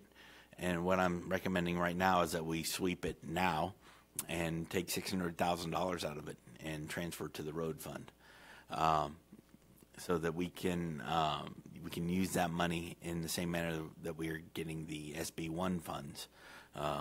So what is the total? So how much of that? Right now, the total in that, the excess beyond the amount that we need to maintain so we can continue to write those checks, there's about a $1.8 million sitting in there. Now, $500,000 of that we've earmarked for putting towards the raises that the board has authorized and anticipates paying.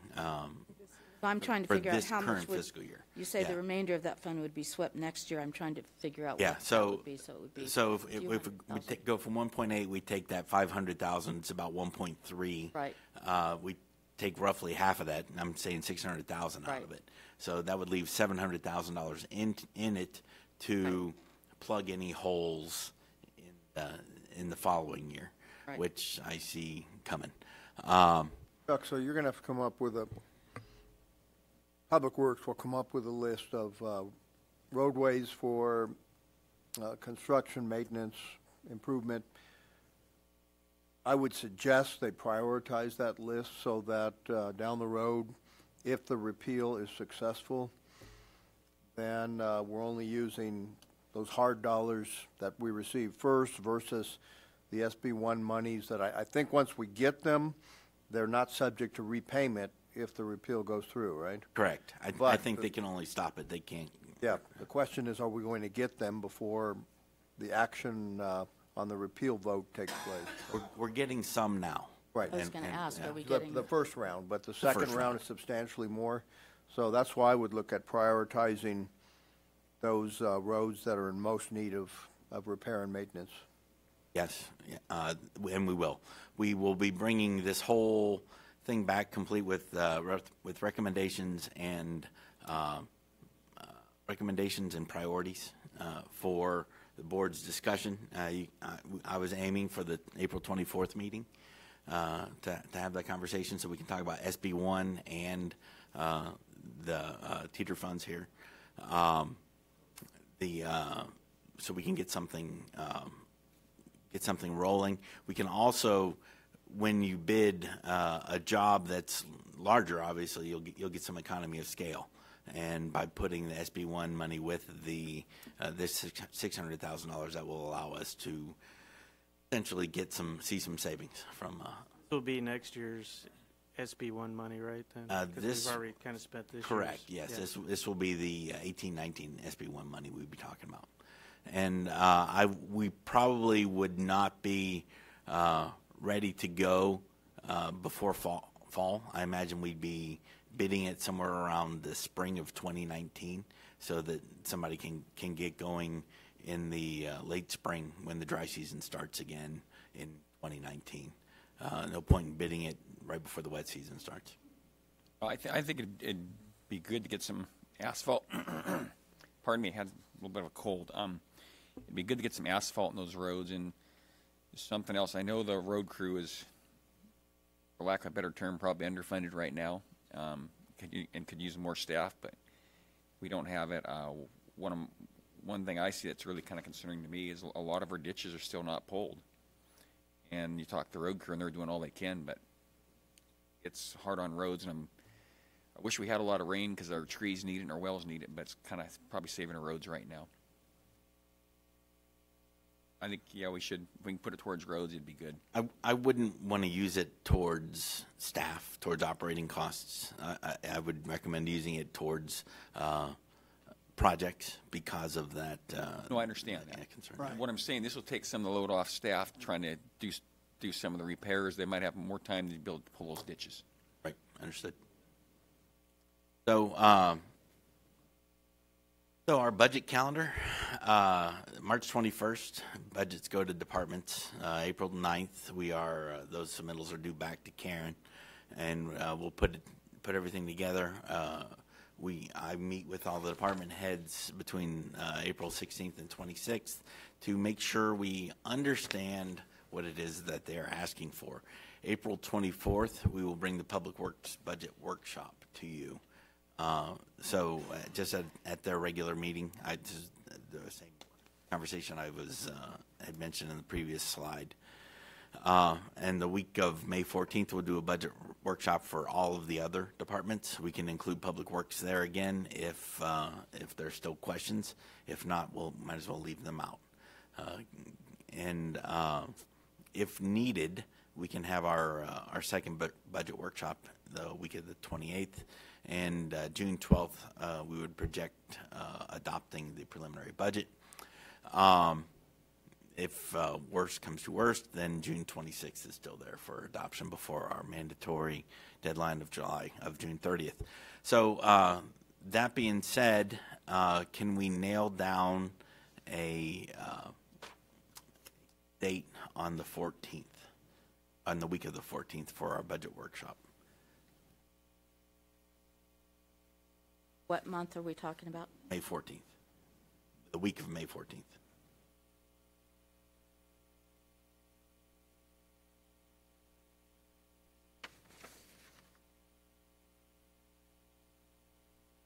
That is the week of the CSAC Legislative Conference. Is the 15th? That ledge conference doesn't usually start till the 16th, right? 16th, 17th, part of the 18th. Do the workshop on the 15th? Or we could do it on the 14th. 15th. 14th is all tree mortality in Sacramento. So 15th would work. 15th's good for me. 15th, we have AFPD, but What about May 21st? That's the following Monday. I'm for me. gone on that week to WIR. Suggestions? our board meetings are the 8th and 22nd, right? Yeah. Want to do the 15th? How about the 17th? It's wide open for me. That's Sledge Conference. Yeah. Heck, yeah.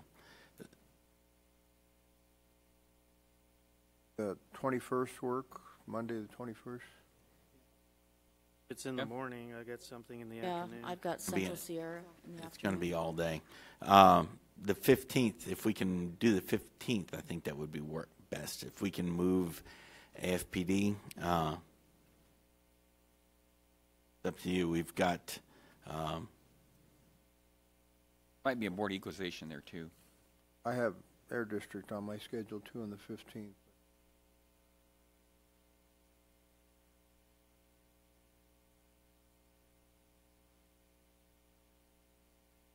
Okay, the following week, 22nd is board meeting. 3rd is bad, 24th.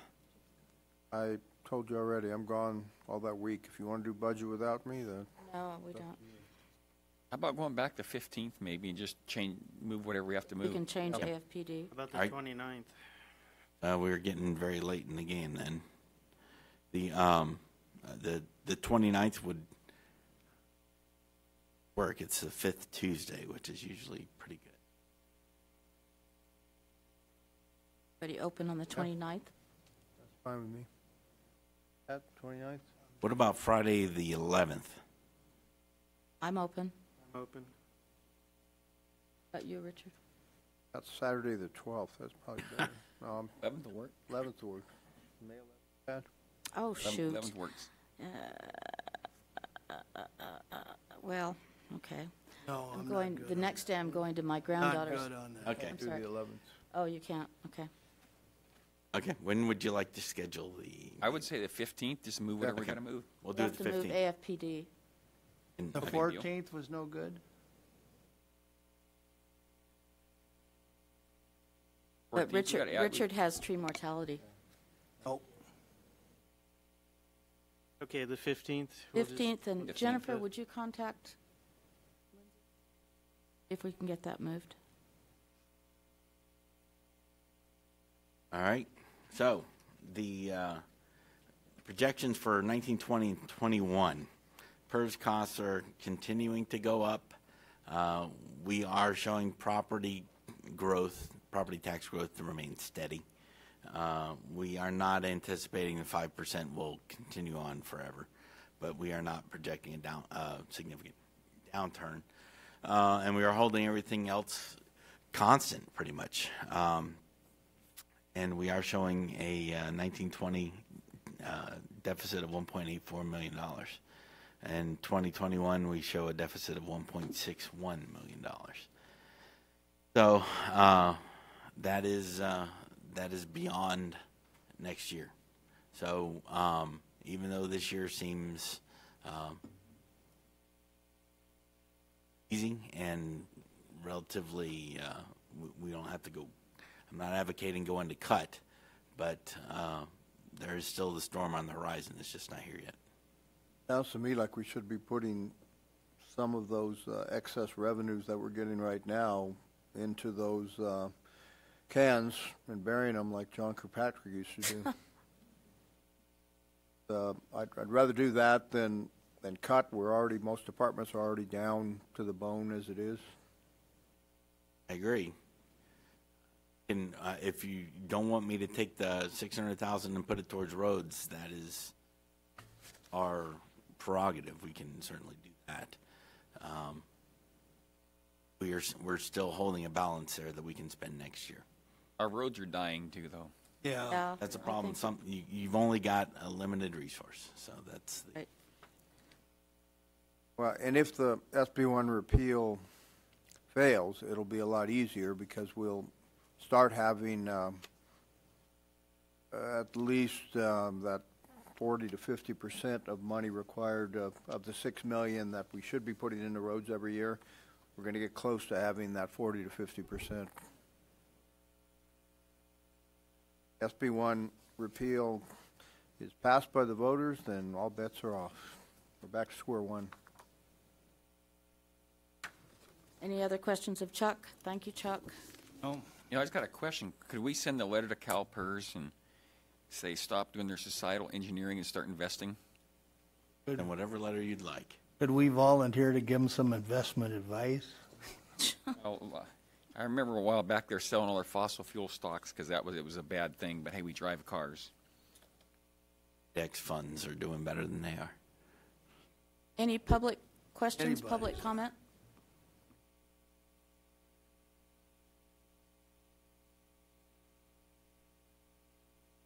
Good morning, Tacey Oneto Ruin, County Auditor, Controller.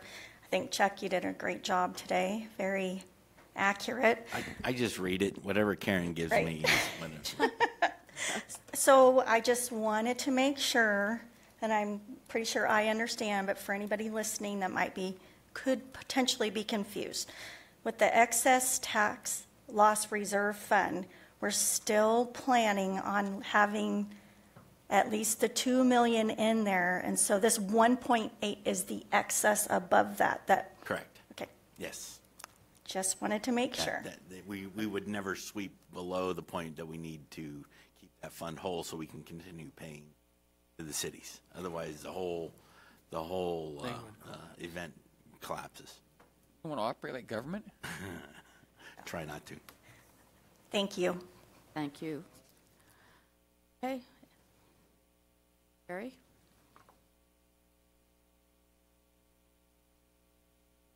Gary Reinell. Thank you, Chuck and staff. That was very great to see again that where we are with the budget. And the only thing I disagree with is that the storm on the horizon, I think it's already here. The budget deals with income and expenditures, and I understand that. But if we look at what are our assets, the county's assets that we all paid for and are continuing to pay for, I go back to roads. Our roads are not nearly as good as they were 10 years ago, and they're continuing to decline. Even with SB1, it's not enough to keep up our roads. So in terms of our total assets, and during the pavement condition study, it was valued at $120 some million. That asset is continuing to decrease in value, and it becomes more and more expensive to keep it in reasonable shape. So in terms of our full assets that the county has, we're already in trouble. And I know that in terms of incomes, Chuck doesn't have any way to change that, but it's really something that as the board and all the residents, we need to figure out what to do with our roads and how they're declining. I know the road crew does work hard. I've seen their work out there all the time, but it's a difficult job to do with the amount of funds that are available, and they're doing the best they can. It's hard. But again, we're losing the value, and it's costing all of us more money in car repairs, tires, and other things. I know, Pat, that's... Not such a bad thing. Yeah. So I hope you all consider ways that we can remedy our roadway issues. Thank you. I guess just a quick question for Gary then. So that means you're not in agreement with Governor Brown's taking $5 to $6 billion a year out of the sorted road funding pots to put in the general fund of the state? I believe that any funds that are dedicated funds that are collected as a roadway funds should be spent on roadway funds, on roads. That seems like what it was there for and what it should be used for. Now, I don't know exactly which funds he's spending in a manner that isn't consistent with that. From what I've done, some of the research I've done, some of the gas tax money is going to repay transportation bonds. So again, those were money spent on road projects, and now it's coming out of our current gas tax money. So we're paying for what we did a few years ago. I don't know where other funds are going out of the gas tax money to the general fund, other than that. Some off-highway vehicle funds that are probably the remaining gas tax dollars that are still being used for other purposes, but all the information's on our back table or on our website on SB1, and I know you've seen it. Yes, I have. That shows the 3-year repayment on the loans that were taken by the state. That doesn't mean that a governor in the future won't propose taking more money via loan, but right now they are repaying those 3 years. But I can tell you something you can do to help us with the roads. Please do. Because we can provide information, but we can't advocate and run a campaign. But we have the SB1 dollars that are coming in, what we could use if the voters vote for it, and this is where you and a team would have to get together, is a self-help tax, because though there's a portion of that SB1 money we're not going to get because we're not a self-help county. Correct. Yes, I have reviewed the legislation and see that self-help counties get more money. There's And- about 200 million, I think, is the amount. Yeah.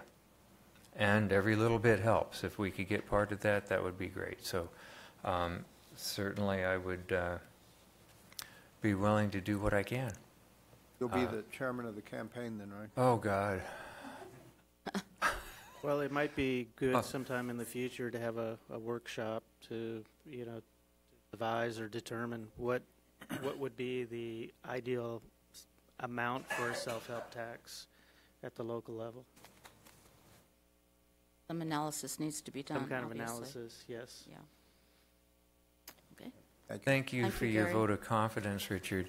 But I'm not sure I have the ability to take that on as the chair, but I would certainly participate. Thank you. All right. Anyone else? Okay, thank you, Chuck and Karen. Yep, as always, I appreciate- many thanks to Karen for doing the heavy lifting on all this.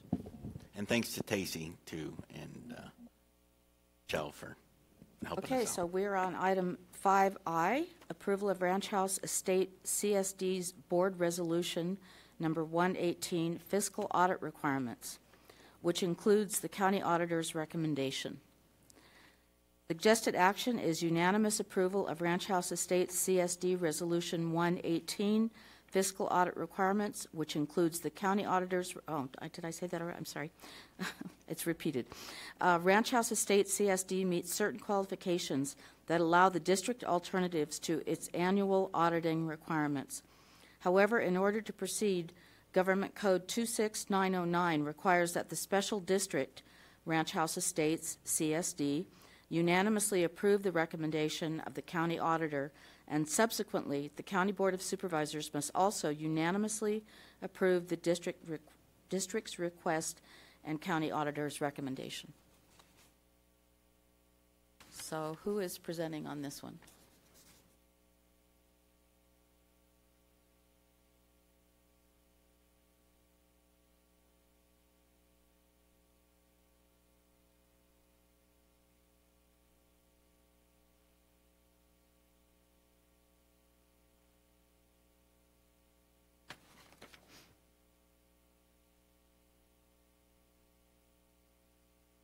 Jim Simmons with Ranch House Estates. We're required to have our books audited annually. However, the cost of the audit would eat up 2/3 of our annual budget. So there's a change, an alternative in the law that allows us to have a full audit every 5 years, and then in the intervening years to have just a financial review, which is within our fiscal ability to do. Tacey has made a recommendation as to what that fiscal review should look like. The law requires that our board vote 100% for it, and that the Board of Supervisors then approve it with a 100% vote. Yes, oops. So again, Tacey Oneto-Ruin, County Auditor. So this kind of came about because the State Controller's Office is just now starting to crack down on getting all the special districts audits. You know, they kind of had turned a blind eye for a while, but then they started lessening the audit requirements and giving districts more options because they do know that it's extremely expensive for smaller districts to comply. So the State Controller's Office did contact my office looking for Ranch House Estates audits. So we went back, and it had been, they have prepared audits in the past, but it had been perhaps like 5 years or so. So we tried to look at, the costs of, what the costs would kind of be, what's reasonable in order to get Ranch House Estates back in compliance with state requirements. And they did fall under this law reads wonderfully. They did fall under certain sections based on the fact that they do have all of their all of their revenues and expenses are transactioned through the county treasury, and the district's annual revenues do not exceed $150,000 a year. And still, they still have to do audits, but this would preclude them from having to do audits every year. And so, yes. Question, I thought a lot of the special districts were no longer going through the county's treasury. That is true. So, but this special district is, and it allows them extra options. I thought there was a lot of the special districts didn't want to leave the county treasury, so why is there still something in it? I don't understand that. Well, they leave for varying reasons. Some of them want more independence. They want things to happen a little more quickly in their processing of payments. There was a fee associated with them staying. They had to pay some costs on our behalf, correct? There was no payroll-related costs, and that is the biggest change that we made, but there was no cost to districts associated with that. So that didn't chase them off? Okay. That is true. So varying reasons that they might stay or not stay. Okay. But we still have good relationships with all of those agencies. Thank you.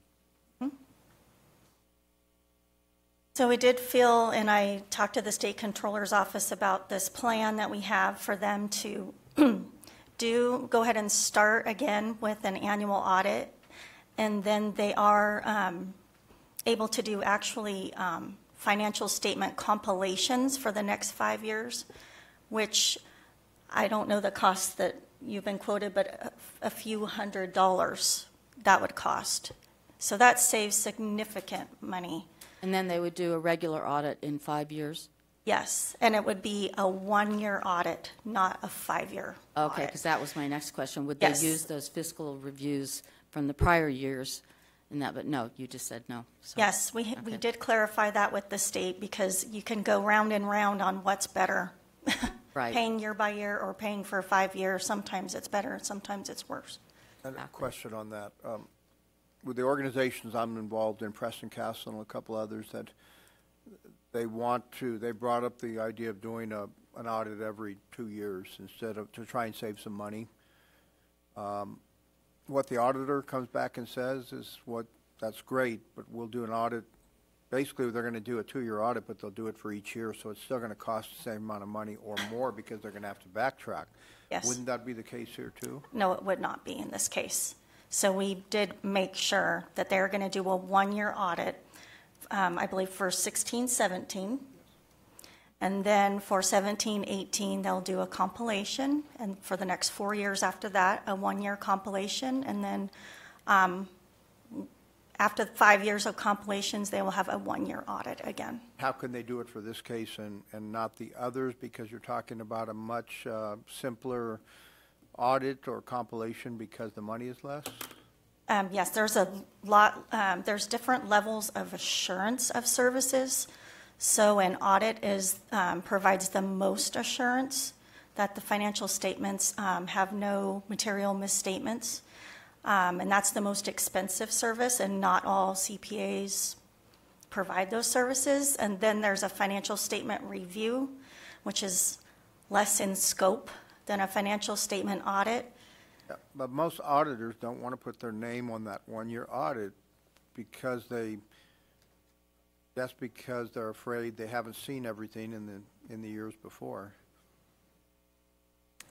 Normally, I don't know anybody in particular that has that problem, but normally the CPA would have to go back and review work papers and talk to the previous auditors to get a level of comfort. So that's normal. So that happened here then, where they would have to go back and basically review the compilations and all the data?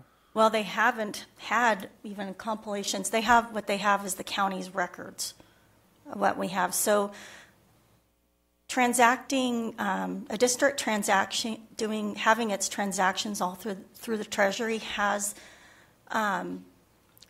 an amount of, there's an amount of control that outside agencies and CPAs, they know that the county has internal control processes, so they can rely on that somewhat.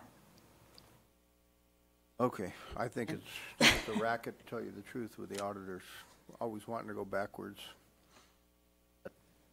For one that is this simple, it's probably much easier compared to some others that have a lot more assets and dollars involved.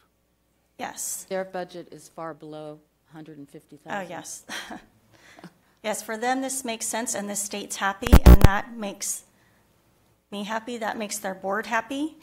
So we have their blessing. We just have to get them the paperwork. But it's not as easy for other districts that are bigger.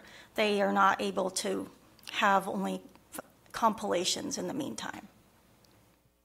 The complication or compilation? Any other questions of Tacey or no. Mr. Simmons? Any public comments? Then I will entertain a motion to approve the county auditor's recommendation. So moved. Do I have a second? Second. All those in favor, please say aye. Aye. Aye. That was unanimous. Thank you. What we needed. We really do appreciate that. You're welcome. Where we can help and make things easier and less expensive, we will try. Sounds good. Thank you. And I messed up and I skipped over item 5H. I apologize, Chuck Beatty. Planning Department, direction to staff regarding potential increase in the department's fee schedule. Thank you again, Chuck Beatty with the Planning Department. A few months ago, the full board reviewed a proposed fee schedule from the Planning Department that looked at, it compared 4 rate schedules. One was the current fee schedule that we charge, which was based on a 2005 weighted salary rate.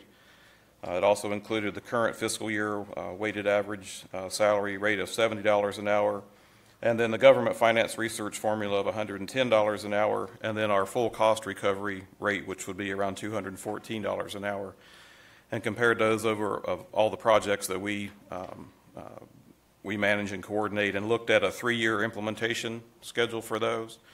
At that time, the board was concerned that the more higher priced items tend to ramp up rather quickly over a 3-year period, particularly the higher cost items like an EIR review. And there was concern that you also wanted to keep things like appeals or the variants that you considered this morning to keep those affordable. And there was also concern about how much do we charge for counter service walk-up items. So that was referred back to the Land Use Commission, or Land Use Committee, and I prepared a separate schedule for them that compared just the GFR and the full cost recovery items, because nobody seemed to entertain the $70 an hour rate that's in that we would charge if we use just this fiscal year's weighted salary schedule.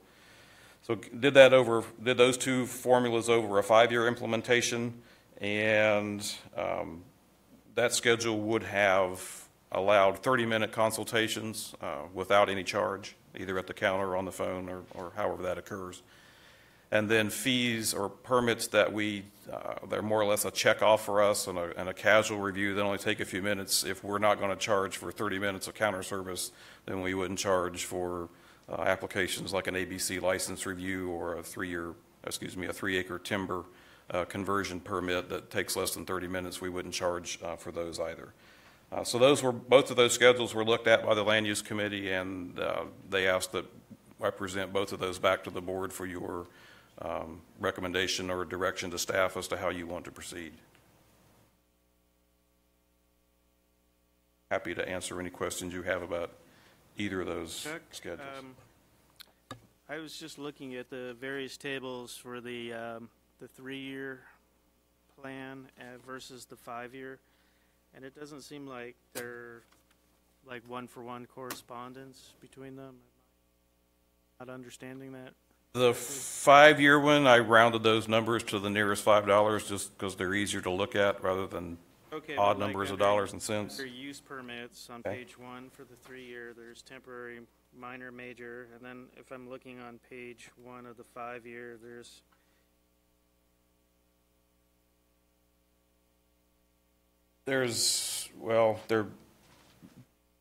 the only temporary ones we really issue would be like for someone to have an RV or a mobile home on their property while they're building a house. We rarely do our use permits have a sunset date unless that's built in by the Planning Commission at the time of approval.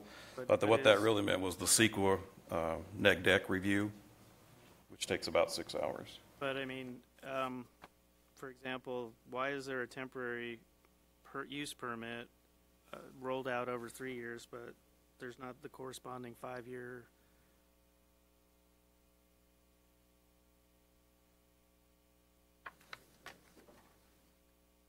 There are,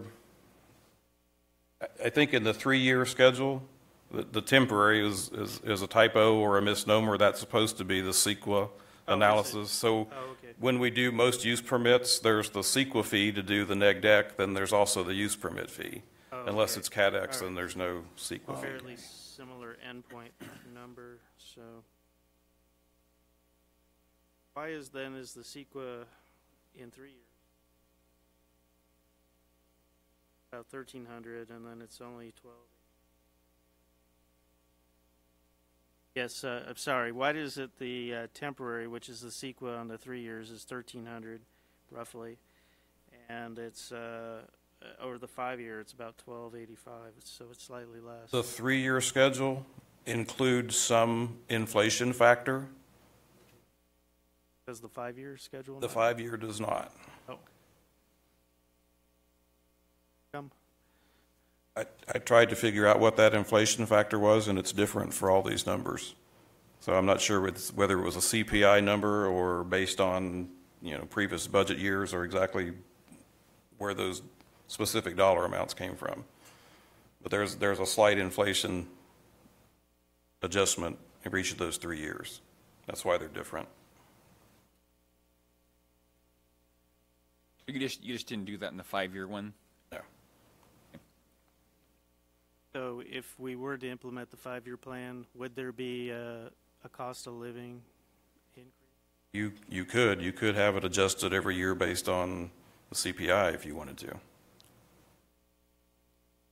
Normal for us to do that? I would say no, since we haven't done any adjustment since 2005.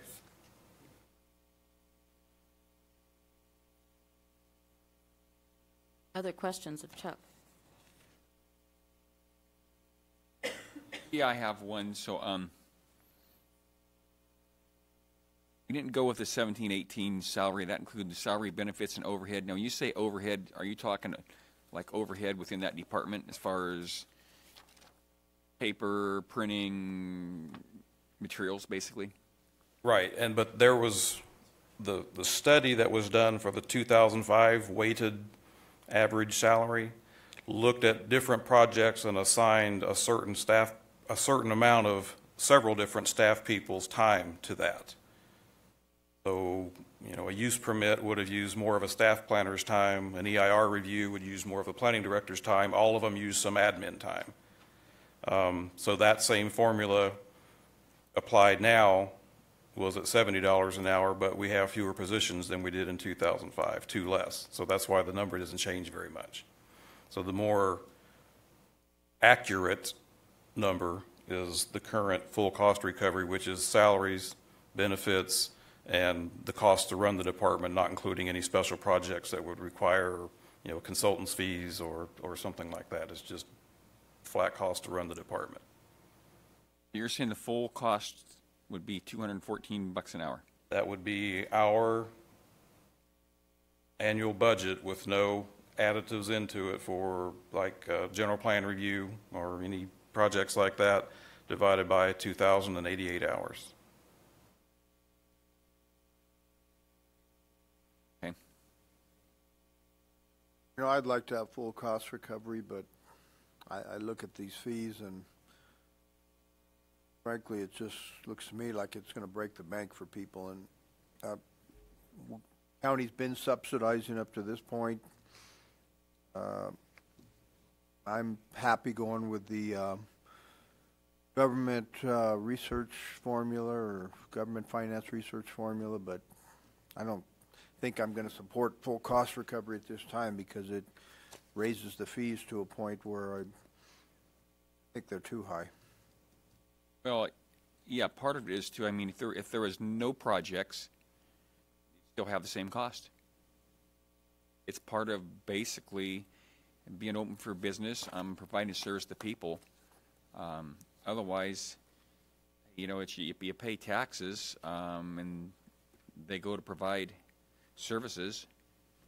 Yeah, should there be some return on the services provided? Yes, but if you said, you know, everybody pays the full cost of everything, I mean, it'd be, why even have taxes? Just say, hey, you come in, you pay so much, and there's no taxes, or less taxes. But taxes are out there to basically provide a service. Well, you and I have sort of disagreed with this before, so I'll put it out there again that I don't see government service as much different than a private firm in that they want to cover their costs. Otherwise, Perfect example, sheriff shows up at your door. Do they charge you for that cost? well, yeah, they're in the budget. No, they don't charge you for that cost. It's something that's provided by government. Madam Chair, I tried to picture myself on both sides of the counter, and when I got over on the pay side, I went pale at the full cost recovery. I just think that's too much of a jump for us. I could support the GFR over 5 years. And we Kinda didn't where I am. talk about this before either. No.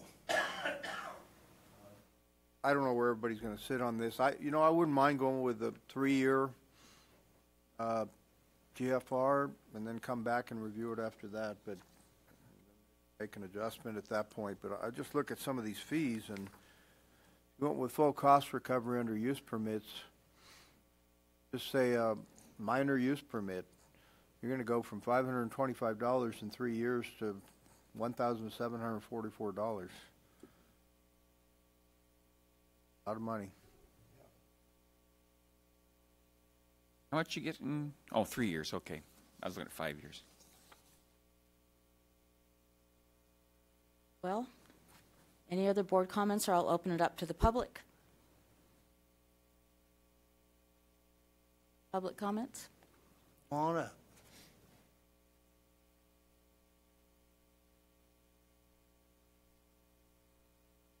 I was at the gym, so I'm a little out of it. Anyways, Richard is completely right on this matter. We're already paying for this service, and the idea that we should pay more when it's kind of like the roads. We've been paying for them for 50 years. I just came over because I heard your argument on that. They're still not getting fixed. Let me interrupt you just to put your name in the record, please. John Campbell, Cedar Yes. Creek, California. Yes, thank you. Got it. You're already going to be paying for these employees. We're already paying for them. If we put more money in the coffer, then you're just going to expand the government further. That's kind of been a proven fact. So people should be able to have a reasonable amount of money to spend to build. So. Thank you. Thank you, John. Yeah. Okay, with no further comments, I will be open to a board motion to do something or nothing. I would move that we adopt the government finance research formula at the hourly rates adjusted in each area for the 3 years. I'll second. Okay, any more discussion? Is that, I want to make sure that's clear. Chuck, is It's direction to staff to bring back a resolution. Right, I'll have to bring back a resolution for your Yes, adoption. that's correct. That's what I was going to say. That's I correct. guess I have a question on that. Are you adopting it for like the 3-year phase-in? Yes. Okay. 3-year phasing. Would that include an inflation adjustment? That, the way you have it put together, there is no inflationary on the 3-year, correct? There is on the 3-year. I'm just not certain what it was, if it was a CPI number or something else, because you can't apply it the same. You can't apply the current cost and get to that number by using the same inflation schedule. So what's the Chuck, what do you think as far as a inflationary rate? What do we go with? A standard published rate, or?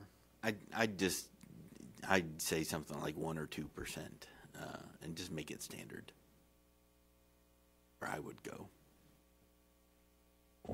Yeah, I think putting a 2% on there is probably lower than what the inflationary rate is going to be. It probably is. But these CPI should would be more like 3%.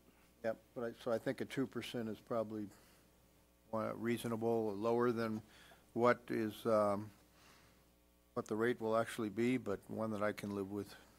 I can accept that. How about if we just go with the numbers that he has here? Well, we've already got a motion on the floor. Well, the reason I don't want to do that, Brian, is because if you look at what full cost is, then we're falling even further behind. And in 3 years, when we look at it, we'll have that much more to have to try to catch up on. But I don't see us ever getting full recovery, but I do think we should everybody puts an inflationary rate on there. Well, Chuck, there is one on the 3-year, right, on the GFR? On the 3-year schedule, there was an inflation attached to each year. I just don't know what that number is. So maybe, well, go ahead. You're not sure what that number is, so what? I didn't prepare the 3-year. That Mr. Hall prepared the 3-year. You just put on there plus inflation, so, and we're just saying what that inflationary number is. You're saying if we do 2%. the 3-year, it's going to be at 2%. That's Yeah, that's fine with me. I'd second that. I think Frank did. You'll third it. Other questions? Okay, would you like to clearly state your motion again? Well, the motion was to send the staff to put together a resolution. Greg, are we talking about an ordinance change or resolution? I think these fees are set by resolution. Okay. Instruct staff to construct the resolution to have a 3-year increase under the government finance research formula with a 2% inflationary rate. And it has to be brought back to us, right? Yes. Second. Okay. All those in favor, please say aye. Aye. Aye. Any opposed? Okay. Thank you, Chuck. So it'd be, obviously, Chuck, you got it, that it'd be good for us to know what that inflation rate is and, you know, what the source is. It'll be 2%. Oh, that's right, we just did 2%, I'm sorry. On your motion. Gotcha. Okay. Okay. I believe we are at the 5.J, which is review and approval of the minutes of February 13th. On page 2, at the bottom, Mr. Furpo, that's spelled F-U-R-P-O, I think. It occurs the sentence prior. This is the last paragraph for Furpo. Furp, F-U-R-B-P-O. And then on page 3, under regular agenda, the grand jury, the last sentence of that paragraph there, he went on to not that the report had been distributed. He went on to say that the report had been distributed, or Note. Add a E. Oh, it's a note. Oh, okay. Note, not. Okay. Okay. That solves it. Do I have a motion to approve? I don't think I had one. So moved. Second, please. With minor revisions. Second. All those in favor, please say aye. Aye. Any opposed? Okay, our minutes are approved, and we will be going back into closed session. Thank you.